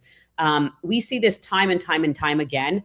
And I will be very clear. What I've also heard are rumors that AIPAC is going so hard against me as a favor to also defend the Senate to be Republican and remain Republican in November. So there are a lot of rumors out there, things I've heard directly, things I've kind of seen, breadcrumbs too. And I think there's a lot more as to why people are so opposed to me, because at the end of the day, yes, as I'm a state senator, I've been representing this district very proudly. But I think that people are also afraid of that I can actually get things done and in a bipartisan fashion. If you hang on to win, and it's very narrow right now, folks. I was like, come on. I'm from the East Bay. I'm like, oh, they're so annoying. They're going to count on these mail-in ballots. We probably won't find out till Friday. But it's a 2-point race, and you're up. Suppose you pull it off. What does that reveal? What does that prove? One, that you can't buy this district, but I will also say that millions and millions of dollars in a sleepy race like ours. I don't have a big city. I don't have a San Francisco, an Oakland, an LA, San Jose, and so forth. That millions of dollars does damage. And the number one thing we need to do is end, Citizens United, make sure that big money stays out of our politics and democracy is back for the people, not big corporations or interest groups that are trying to buy elections and really, harm the American people as a whole. All right, so for those who are joining us, Dr. Wahab was up double digits. This is a sleepy race until $3+ million was poured in by AIPAC to bring her down. And these ads have flooded the East Bay. What are some of these ads? What are they accusing you of? What's the Islamophobia and the fear-mongering that's going on? So I've seen everything from darkening my skin to saying, some mailers, my opponent's team is basically sending out that she's endorsed by Republicans. And then she calls me a DSA member. I am not a DSA member. And then in another mailer, she will say that I am, in cahoots with Trump. She just from all sides of her mouth, she is speaking, and these ads are really doing the work.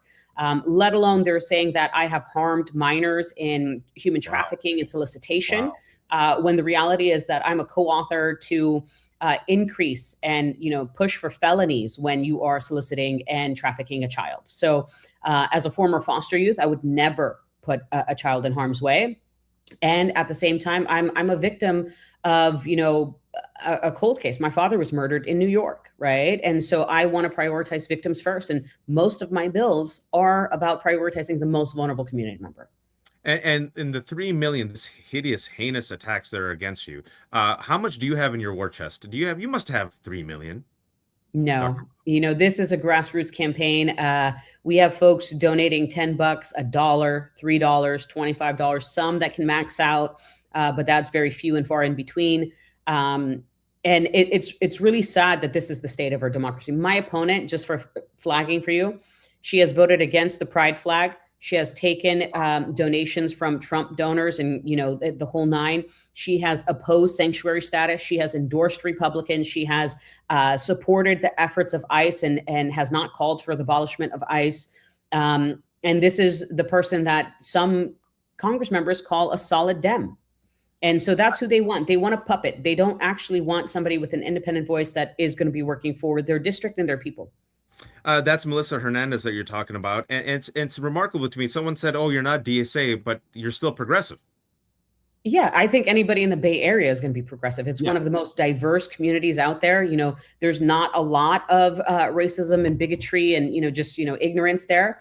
I think the community is very, diverse and pretty much love each other and try to talk about unity more than anything else. And but these ads are dark and negative and really try to paint a picture that's not real. They distort your image, they distort your record, and they point blank lie, and they can get away with it. And guess what? Even if you send a cease and desist letter, the damage is done, and this whole race, outside spending is near $10 million, to be clear. Gosh.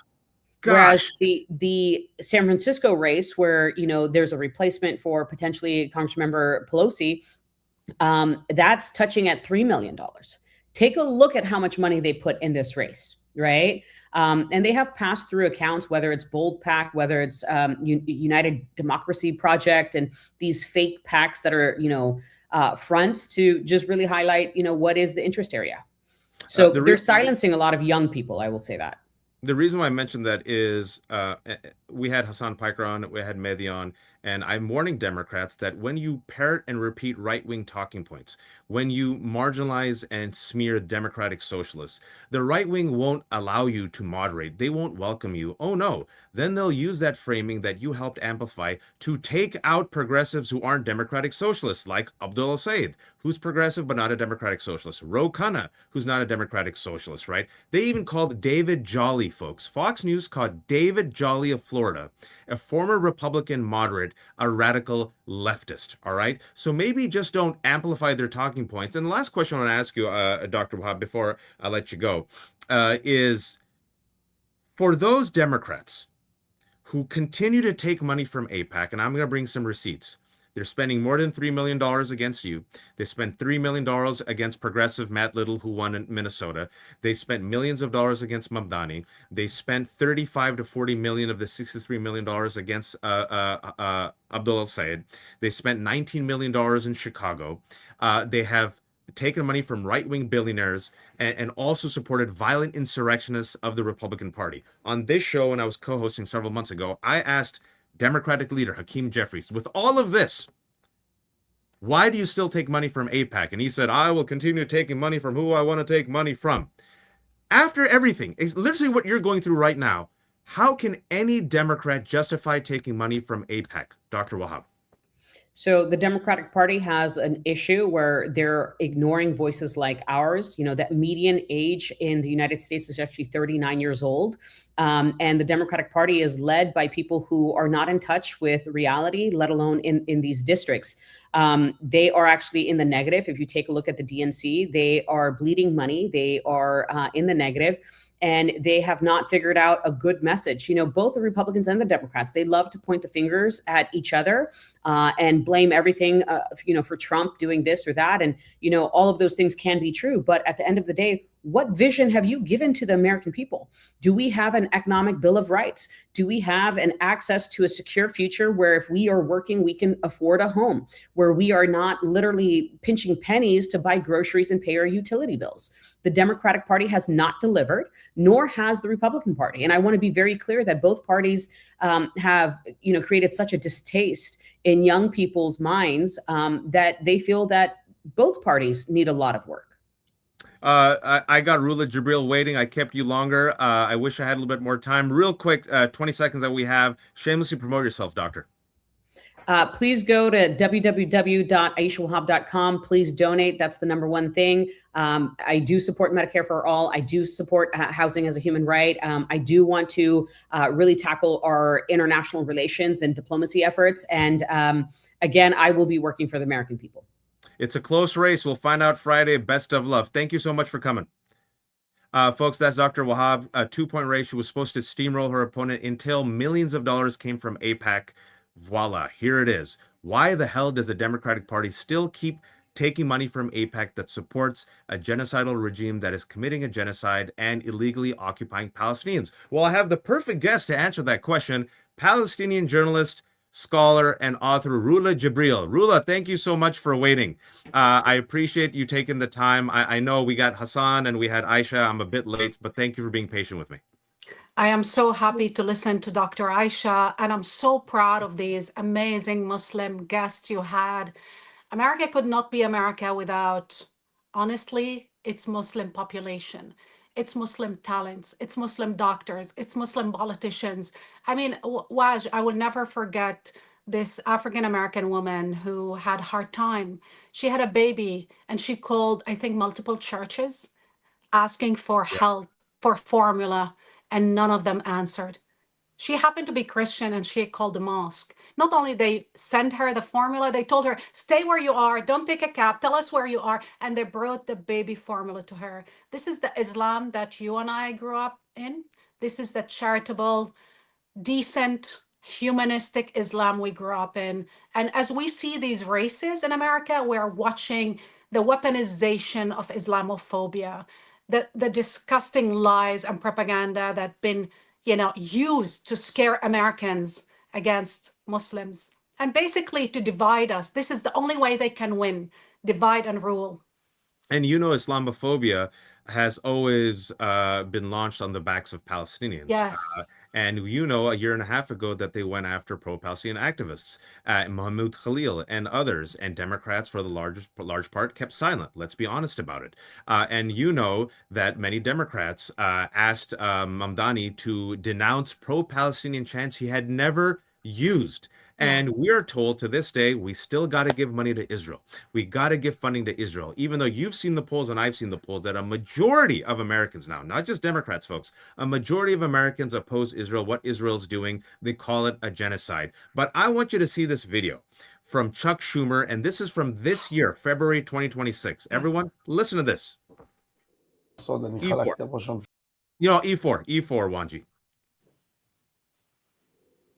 for aid to Israel, all the aid that Israel needs. I will continue to fight for it. And we delivered more security assistance to Israel, our ally, under my leadership than ever before. We will keep doing that, everybody. It is so important to give Israel what it needs and to protect itself from the many in that difficult region who want to wipe Israel off the face of the map. We have to do everything to do that. We have to do everything to ensure that the delicate ceasefire secured last year paves the way to lasting peace, where people can live side by side, as many have mentioned, in a two-state solution. Wanji, for those who didn't see that whole clip, it got cut off. He said, as Senate Minority Leader, I will ensure that Israel gets all the aid that it needs. That was in February. He knew the cameras were on him. He has not apologized for it. Real quick, Rula, before I get your response. That aid, that U.S. money, that our taxpayer dollars is going to a country which Ben-Gvir, the national security minister, openly said we need to kill 30 to 40 Palestinians a month. In the West Bank, this is what's happening. Daily, excuse me, daily. Thank you so much. E2, Wanji. That's Gaza. IDF marks Palestinian detainees with numbers as it expands northern West Bank operations. MK Ahmed Tibi wrote an image reminiscent of dark periods and one that should shock everyone. Rula, why are my taxpayer dollars going to this? Because of the Israeli lobby, because our politicians are paid, literally. Israel managed to buy policies, to buy politicians, to buy networks, to buy journalists, to basically dictate what America's foreign policy is, what America's domestic policy is.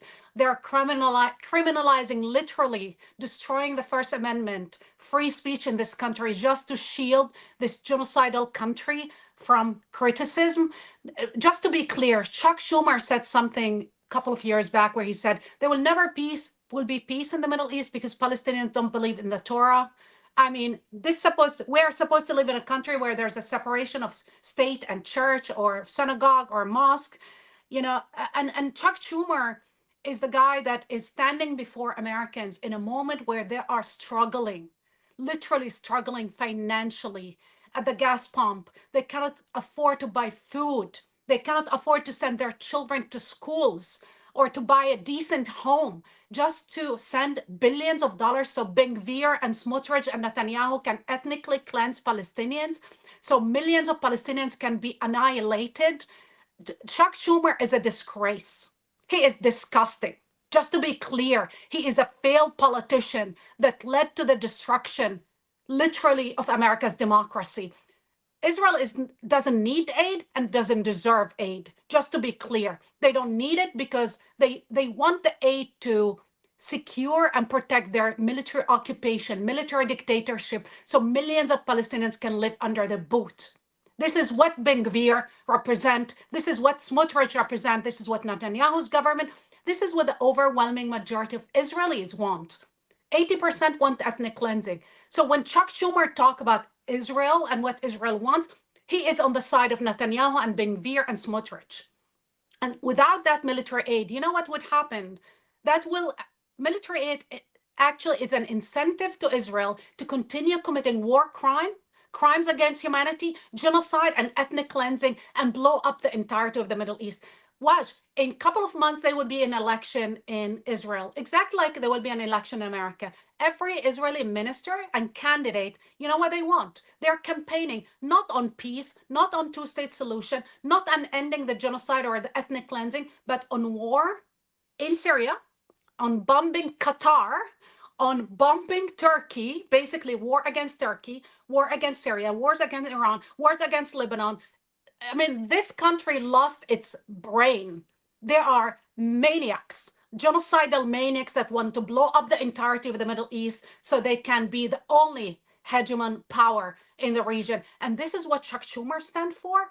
I mean, this guy, I don't know how old is he. He needs to retire. He needs to go home and do whatever he's doing at home, maybe become a lobbyist and make money, but stop being a politician because he does not represent the overwhelming majority of Democrats, let alone Americans. Rula, I am please. so angry. Rula, don't hold back. Please, don't hold back.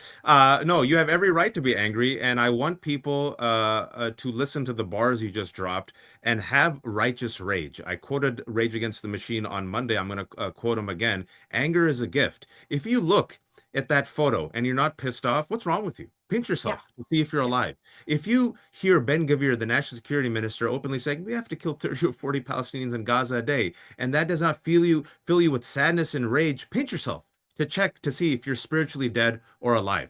When you see the images, the atrocities, churches bombed, mosques bombed, schools bombed, UN workers orphanages for God's sake. When more children are amputated, when the fact that Israeli leaders openly gloat about their genocidal plans, and they say, yeah, well, we got funding from the United States of America, know that our taxpayer dollars are going for this. And it's gone so bad, Rula, because we talk about Gaza, not many people talk about what's happening in the West Bank. The West Bank, folks, is occupied territory. Palestinians live under military law. Israelis live under Israeli law. That's why it's an apartheid system. The situation is so bleak now that violent settlers have been given a green light, and now they're just doing pogroms. They're filming themselves burning villages, right? It got so bad finally.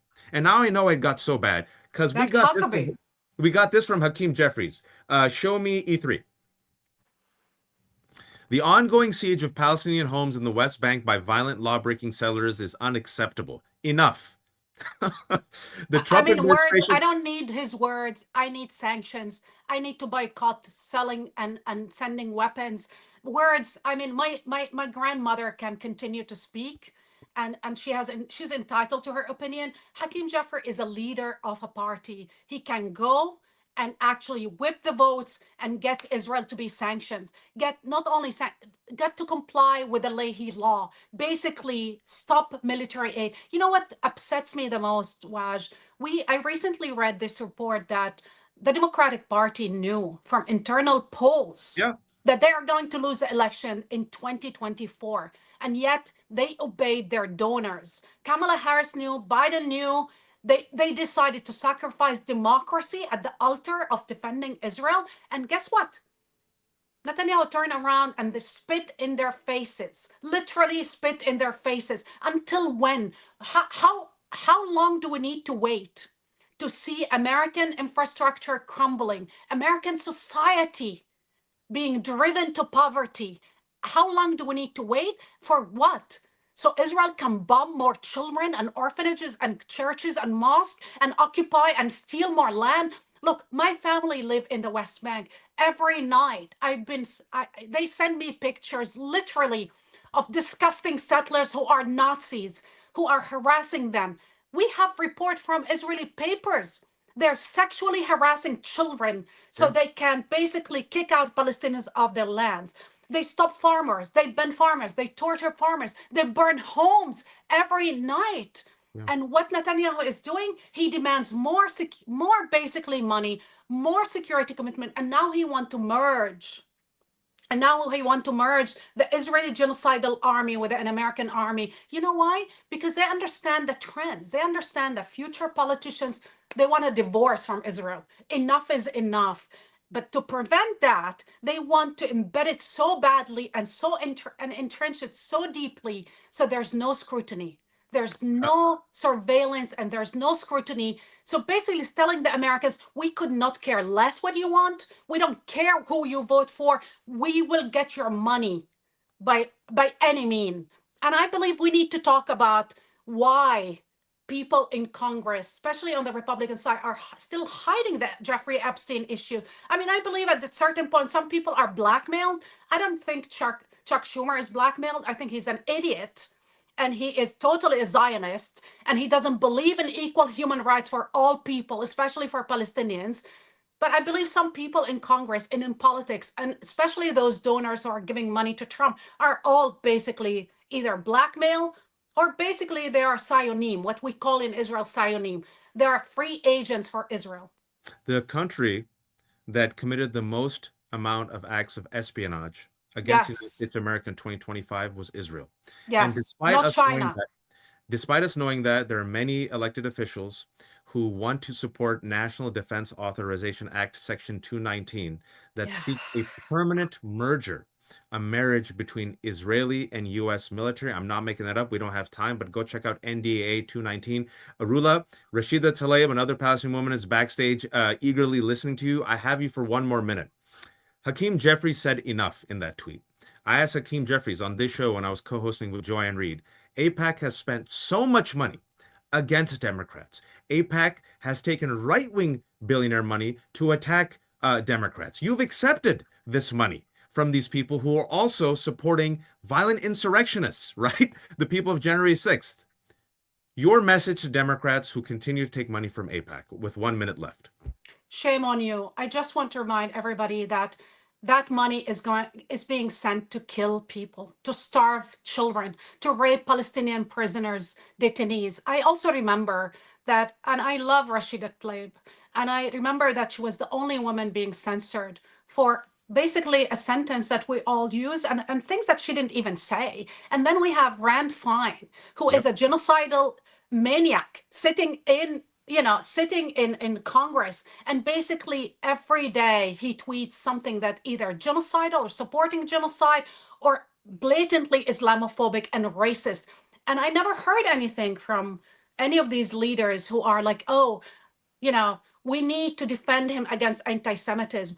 I mean, enough is enough at this point. If you want to blame anybody for anti-Semitism, just blame Netanyahu and Ben Gvir and Smotrich and these incredibly racist, genocidal, war criminal. And, just to close this, I want to remind everybody that the American government is destroying the International Court of Justice, destroying the infrastructure, the civilian infrastructure, and basically the, judicial infrastructure that was built. That was the legacy of World War II. Never again is a chapter that was never closed. Never again was a chapter that we are seeing now, how relevant it is, because some people interpret it as it's something about the past. No, it's something about our present and our future. If we allow them to destroy the ICC and the ICJ and to destroy free speech in this country and basically impose via these lobbyists their will, I think we're all doomed. Palestinians are only the first victims, but everybody else will follow.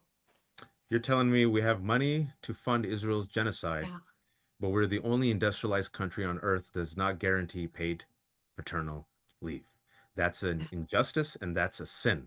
And it's up to us to end that sin with our voices and our votes. Rula Jebreal, you are a national treasure. Thank you so much for coming. I got to bring on Rashida Tlaib. Come back anytime.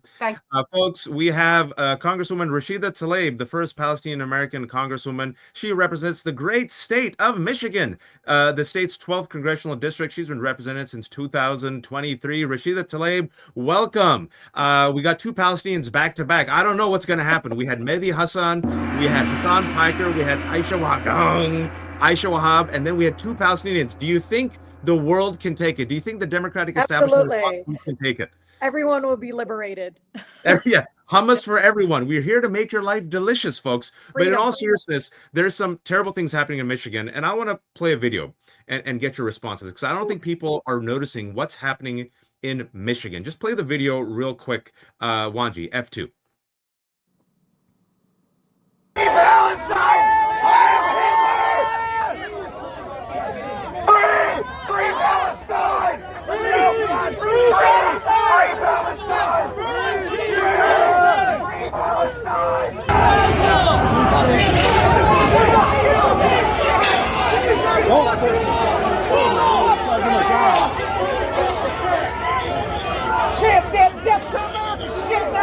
Armed society is a polite society.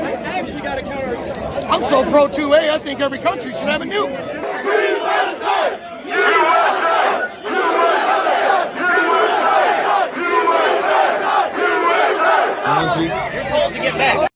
That's good. That was Jake Lang, the one chanting USA. Jake Lang is a neo-Nazi. Jake Lang is a violent insurrectionist. Jake Lang was there on January 6th. Jake Lang beat up police officers. Jake Lang spent 4 years in pretrial detention. Jake Lang was pardoned by Donald Trump, and he's now leading this anti-Islam rallies in Michigan, uniting neo-Nazis against the Muslim community in Dearborn. Rashida, tell us what's happening on the ground. Yeah, I mean, I think, families being told they have to stay in their own homes.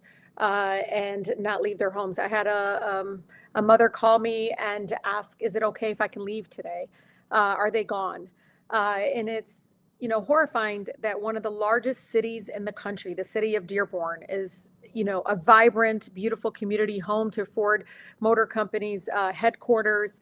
It is a community where many of my family and friends live.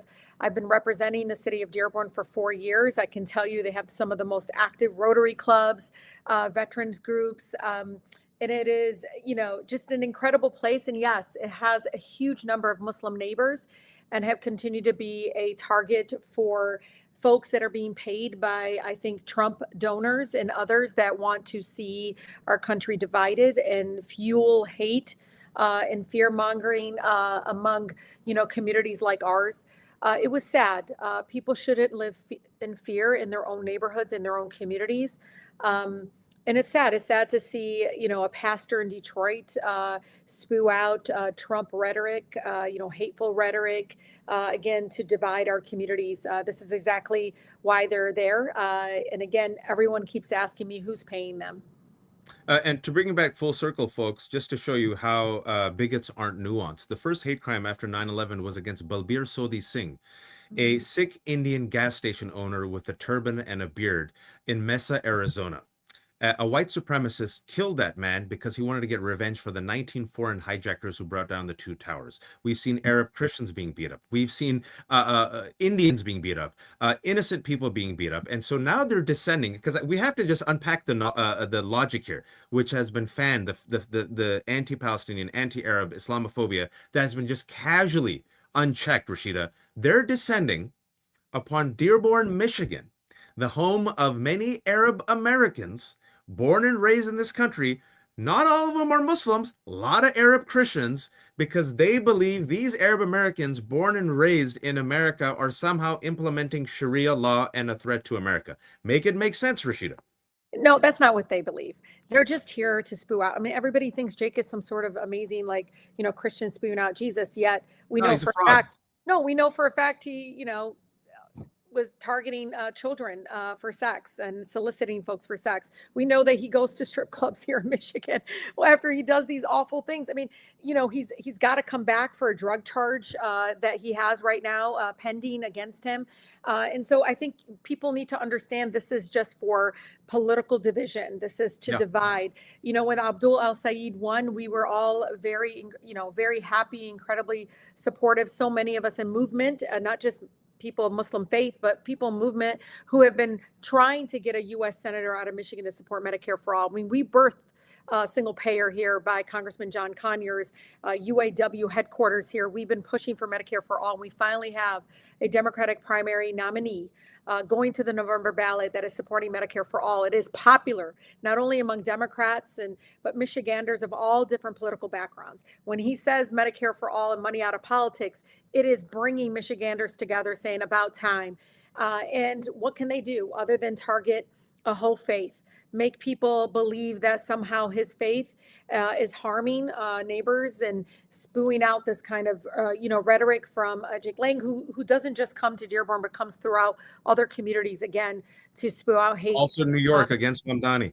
Yeah. And again, it's all to highlight, again, this kind of form of racism that just divides our country. We know what this is about. People are paying him, again, to do this, to make people scared of Abdul, myself, and so many others that are, again, making our country better, bringing communities all together. I can tell you people of all different backgrounds may not be able to say my name, but they're like, that's the girl that takes on the Koch brothers, takes on environmental injustices, and doesn't back down.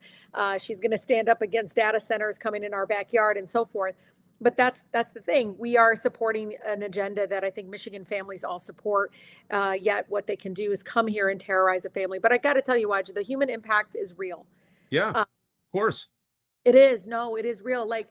School starts for many families in Dearborn on Monday, and they should be going out back to school shopping with their children, with their families.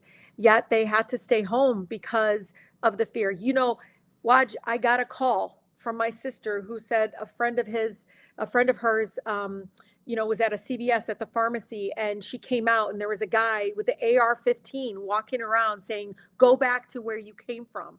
I mean, she's just at the pharmacy and coming out. Wears the hijab and being yelled at. People walking around our communities, near our pharmacy, grocery stores, our city hall, where you saw that big rally, that's in front of our library. And again, carrying weapons and wanting to target a whole faith. Yet, Democratic, Republican leadership are silent. They're completely silent. Even the statements are weak. Even folks that continue to say they're against all forms of hate seem to be whispery right now. They're normalizing this type of attack on our community. Well, we don't want to bring attention to. They're already here. This is not the first, second, but the third time that Jake Lang has come to our backyard to target us. And well, that's why, that again, this is political motivation behind it, Waj. It's very clear that the timing is specific. He comes when it's election time. And Abdul El-Sayed has the chance, and I believe he will be the first Muslim American senator from the great state of Michigan. It's all coincided, all orchestrated, all funded. We don't know who funds it. And here we are, almost radio silence. Where you're going to hear about it, the Joy Reid Show. You had a tweet backing up your point just now, which I thought was a very strong tweet, especially from a sitting congresswoman. Bring up this tweet, F3. I agree with it, and I reshared it. Islamophobia is a problem among both Democrats and Republicans. The silence in Michigan among state leaders, while one of the largest cities in the state is being terrorized by Islamophobes, is shameful. Rashida, I keep receipts. I remember that you were censured for a slogan, and some Democrats joined in that censoring of you by Republicans. You know Randy Fine. I don't know if you've caught most of the show. We brought up Randy Fine, a congressman who just won his primary. Nancy Mace, a congresswoman who last week said hateful things against Muslims. Tommy Tuberville, a sitting senator. I don't know. Max Miller, a man who is credibly alleged of abusing his daughter and his wife. The fact that they worship Charlie Kirk, who said horrific things against Black people, Black women, and Muslims. Republicans are never asked to condemn these people. And furthermore, I checked. Randy Fine, not censured.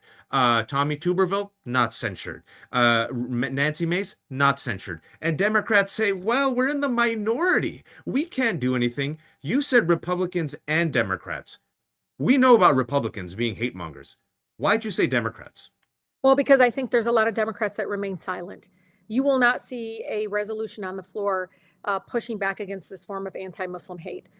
There would have been statements throughout leadership, throughout the country, condemning what happened in Dearborn, condemning again the targeting of a whole faith. And it's the silence. It's the, well, you got to wait and see what happens. That's literally from some leadership in our own state. It's shameful, again, that we are expected to just allow, again, Islamophobia and this kind of anti-Muslim hate to continue to grow and to become more violent. People literally being told to stay in their own homes and their own communities. And yet a lot of folks, national leaders, people that are running for higher offices all throughout the country, if it was any other community, you would hear a big roar of pushing back against this form of hate. And I'll tell you, from Randy to Nancy, a lot of them are given platforms to say these things. Yep. I'm doing a petition against CNN right now because I'm pushing back against the fact that they allow Nancy Basic come on the show and all these Islamophobes. And, to me, folks that are anti-Muslim, racist folks that target a whole community, first she goes after trans, then she goes after, she doesn't stop. But to say, oh, if Abdul wins, that my daughters will have to wear burqa. These are kinds of things that are not being checked on national media stages. And, any other community would have been, it would have been condemned. It would have been pushed back and people would have been calling out CNN. I wish, again, folks would understand that this is not just about Muslims. They start there. It always is going to be about the next community. Jake targets my Black neighbors aggressively. Yet again, you see him using and spewing out anti-Arabness within the Black community. You see it kind of just him, doing this again. I don't know if he gets paid. And neo-Nazis don't like Jews or women either. Yes, it's just overwhelmingly. But Jake is obviously a tool of a movement right now in our country to divide folks and to target immigrants, to target people, again, that may not look like Jake. And so I know this is all to create the kind of chaos that is distracting folks so that they don't participate in our democracy. And I hope people understand we need to outwork the hate. The way we outwork the hate is we continue to organize, we continue to push back. I know we have a loving community. A Black pastor taught me in Detroit, Pastor Bland Jr., that our country is not divided, but we are disconnected. And I know more and more of us understand the connection that Jake is a person that is here to wish us harm, to want people to, push back against, again, a person that's wearing a religious scarf coming out of a pharmacy to be met with a person with an AR-15 carrying it over his shoulder, yelling, "Go back to your country." Everyone should have been condemning. Everyone should have issued statements yesterday and the days before this to push back against this. And again, for me, Waj, it's the silence is what normalizes it. And that's what's scary. Let me ask you two quick questions. I know you got to go, and I really appreciate your time. I keep receipts. And in Florida, I saw that Oliver Larkin, really bright guy. I don't think he's going anywhere. He's going to come back. Lost in the Florida 25th primary going up against Jared Moskowitz. And we saw Elijah Manley and others lost in the historically, what was once the historically Black represented district of Florida 20th. They were holding a rally. It was last Friday. It was at a venue. You were invited. You were coming there to support them. Show me F1. Because I made a big stink out of this. Oliver Larkin, Elijah Manley, and Angie Nixon, who won by double digits. Go Angie Nixon, progressive, democratic, socialist, pro-Palestinian, Medicare for all. Oh boy, oh boy. There was a rally on Friday in Florida, which was canceled by the venue after pressure. I want you all to really read this. Listen to this. From Democrat Representative Michael Gottlieb and Trump advisor, one of the biggest, most hateful Islamophobes, Laura Loomer. The venue broke the contract after Gen Z for Change's refusal to uninvite Rashida Tlaib. Rashida, I mean, you're a Democrat. When you see Democrats do this to you, my God, what's your response? I mean, the censure would have never passed but for the fact that Democrats supported it. Even former leadership folks came up to me and could not believe that over 20 Democrats joined Republicans in censuring the only Palestinian, but also knowing that much of that resolution was completely false, and it was a way to intimidate and silence me from speaking out against the genocide. When Cori Bush and I introduced the ceasefire resolution, Biden administration called us repugnant and disgraceful. People continue to try to vilify anybody that calls it genocide or calls it apartheid. But the matter that you can see now, Americans that do not share my faith or ethnicity are saying stop funding the genocide. And yes, they use the G word. They call it a genocide. But I want folks to know, as a Palestinian, for those in Palestine, they are used to getting displaced. So us getting displaced, I think not once, twice, I think 3 times, we still prevailed and had that rally. It was a beautiful rally with the Gen Z community there. Boy, can they party. I'm getting much older. But it was a beautiful combination of folks from all different backgrounds coming together. And the loudest applause we got was the fact that, now our Democratic nominee for U.S. Senate in Florida said instead of investing money in killing babies abroad, we should be spending the money here and investing here on life and being able to allow Floridians to flourish in our state. She has a connection with Florida families that is incredibly beautiful to witness. And I'm so, so happy to have seen her win, not by just a little bit, by a lot. 12 points. I have only a minute left, maybe less, but I have to ask you. For Democrats who still take AIPAC money as of August 19th, 2026, after AIPAC has spent so much against Democrats and is funded by right-wing pro-Trump billionaires, your message to them? Being anti-genocide is very popular. Being pro-genocide right now is something that Americans don't want to see their members in Congress, from the House to the Senate, supporting. Even folks running for state legislature here in Michigan being asked, where do they stand on this issue? And again, Americans are rising up and saying enough is enough. They're tired of the warmongers, but they're also tired of the money being spent, again, to commit these war crimes and atrocities that we see. And the genocide hasn't stopped. There is no ceasefire, not in Palestine and not in Lebanon. And so I think a lot of Americans are, inspired, I think, by movement and folks that are continuing to speak truth about what is happening. But again, Waj, when I get a colleague from Wisconsin tell me a farmer in the back of the room got up and said, hey, why are we supporting this genocide? I know this is not a Muslim Jewish issue. This is an American issue, and people are rising up and saying enough is enough. We will not allow the government of Israel using our tax dollars to, commit a genocide anymore. And again, even though Congress hasn't moved with the majority of Americans, the Americans have, and they can't look away anymore. I told them this is not going away, no matter what the result of various elections are. It is here. It is very obvious, but I am proud of the over 100 Democrats that finally voted to end funding to the government of Israel when it was on the House floor. I hope that continues to grow with the new members coming into Congress. Chin up, as always, Representative Tlaib, and as always, free Palestine. Thank you so much. Assalamu alaikum. Folks, this was our show.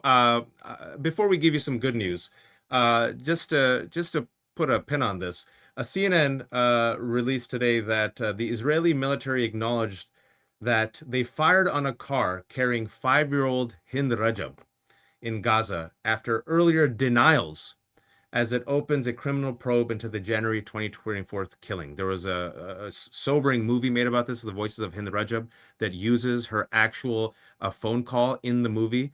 Look at that. That's our taxpayer dollars, guys. Look, Israel lied.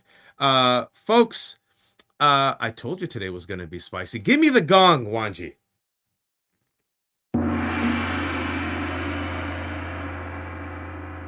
Joyanne's going to be... I don't know, Joyanne. I apologize in advance, Joyanne, for the media mentions you're going to get tomorrow. Just blame me. Blame the brown guy. Say, that wasn't me. That was brown Muslim Joy from Earth 14. We're going to end on a moment of joy. We're going to do two. I'm going to call an audible, Wanji. Number one, Angie Nixon won in Florida. Angie Nixon, a black woman who is proudly pro-labor, Medicare for all, says abolish ICE, proudly pro-Palestinian, calls out Israel's genocide. She won. She's going to represent the Democrats to become the next senator of Florida. She's going to go against Ashley Moody, who's been put there to replace little Marco Rubio. It's an uphill battle, but they said it was an uphill battle for Angie to win. She was outspent 16-1. Alex Vindeman had a war chest of $16.3 million. Angie had $975,000. She didn't even have enough money for a TV ad. She won by double digits. Second moment of joy. Hit me, Wanji. Not see Spider-Man in Central Park wearing Tim's. Of course not, but y'all believe anything when you're not from here. Whatever, Hold up man. a second, I'm gonna order real quick. All right. Yo, can I get a bacon, egg, and cheese? Nah, man, all of our systems are down. Oh, that's cool. I'll just call Mom Donnie. He'll come fix it. That's not how Mom Donnie works. Did somebody say New York? Mom Donnie! How you doing, man? Another day making the city safer for New Yorkers. Problem should be fixed now. Did he just fix an electrical issue by himself? Nah, man, it was a couple of our highly intelligent public service workers. Now, who wants to drink from the new water fountains at the new soccer field? Me! I got water in my house. Oh, sorry, what were you saying? I said I got water in my house. Oh, yeah, we got that too, and all the new stuff in there, and the Knicks. Hey, I'm gonna let you go, man. You're breaking up. Oh, the Wi-Fi from our be breaking up. No, don't call. Did somebody say New York? Mom Donnie! Sorry for the inconvenience. To make it up to you, here's some ice cream and a free puppy. Yeah! What? Hold on, sorry. He's talking this girl through a breakup real quick. Why is he doing that? That's not his job. Well, really, he inspired us to come together as a community and embrace her with the heart of the city. This is why I love living in New York. Did somebody say New York? Mom Donnie! Hang up on me, bro. And tomorrow I'm gonna get those potholes fixed. Right. The Muslims are coming. The Muslims are coming.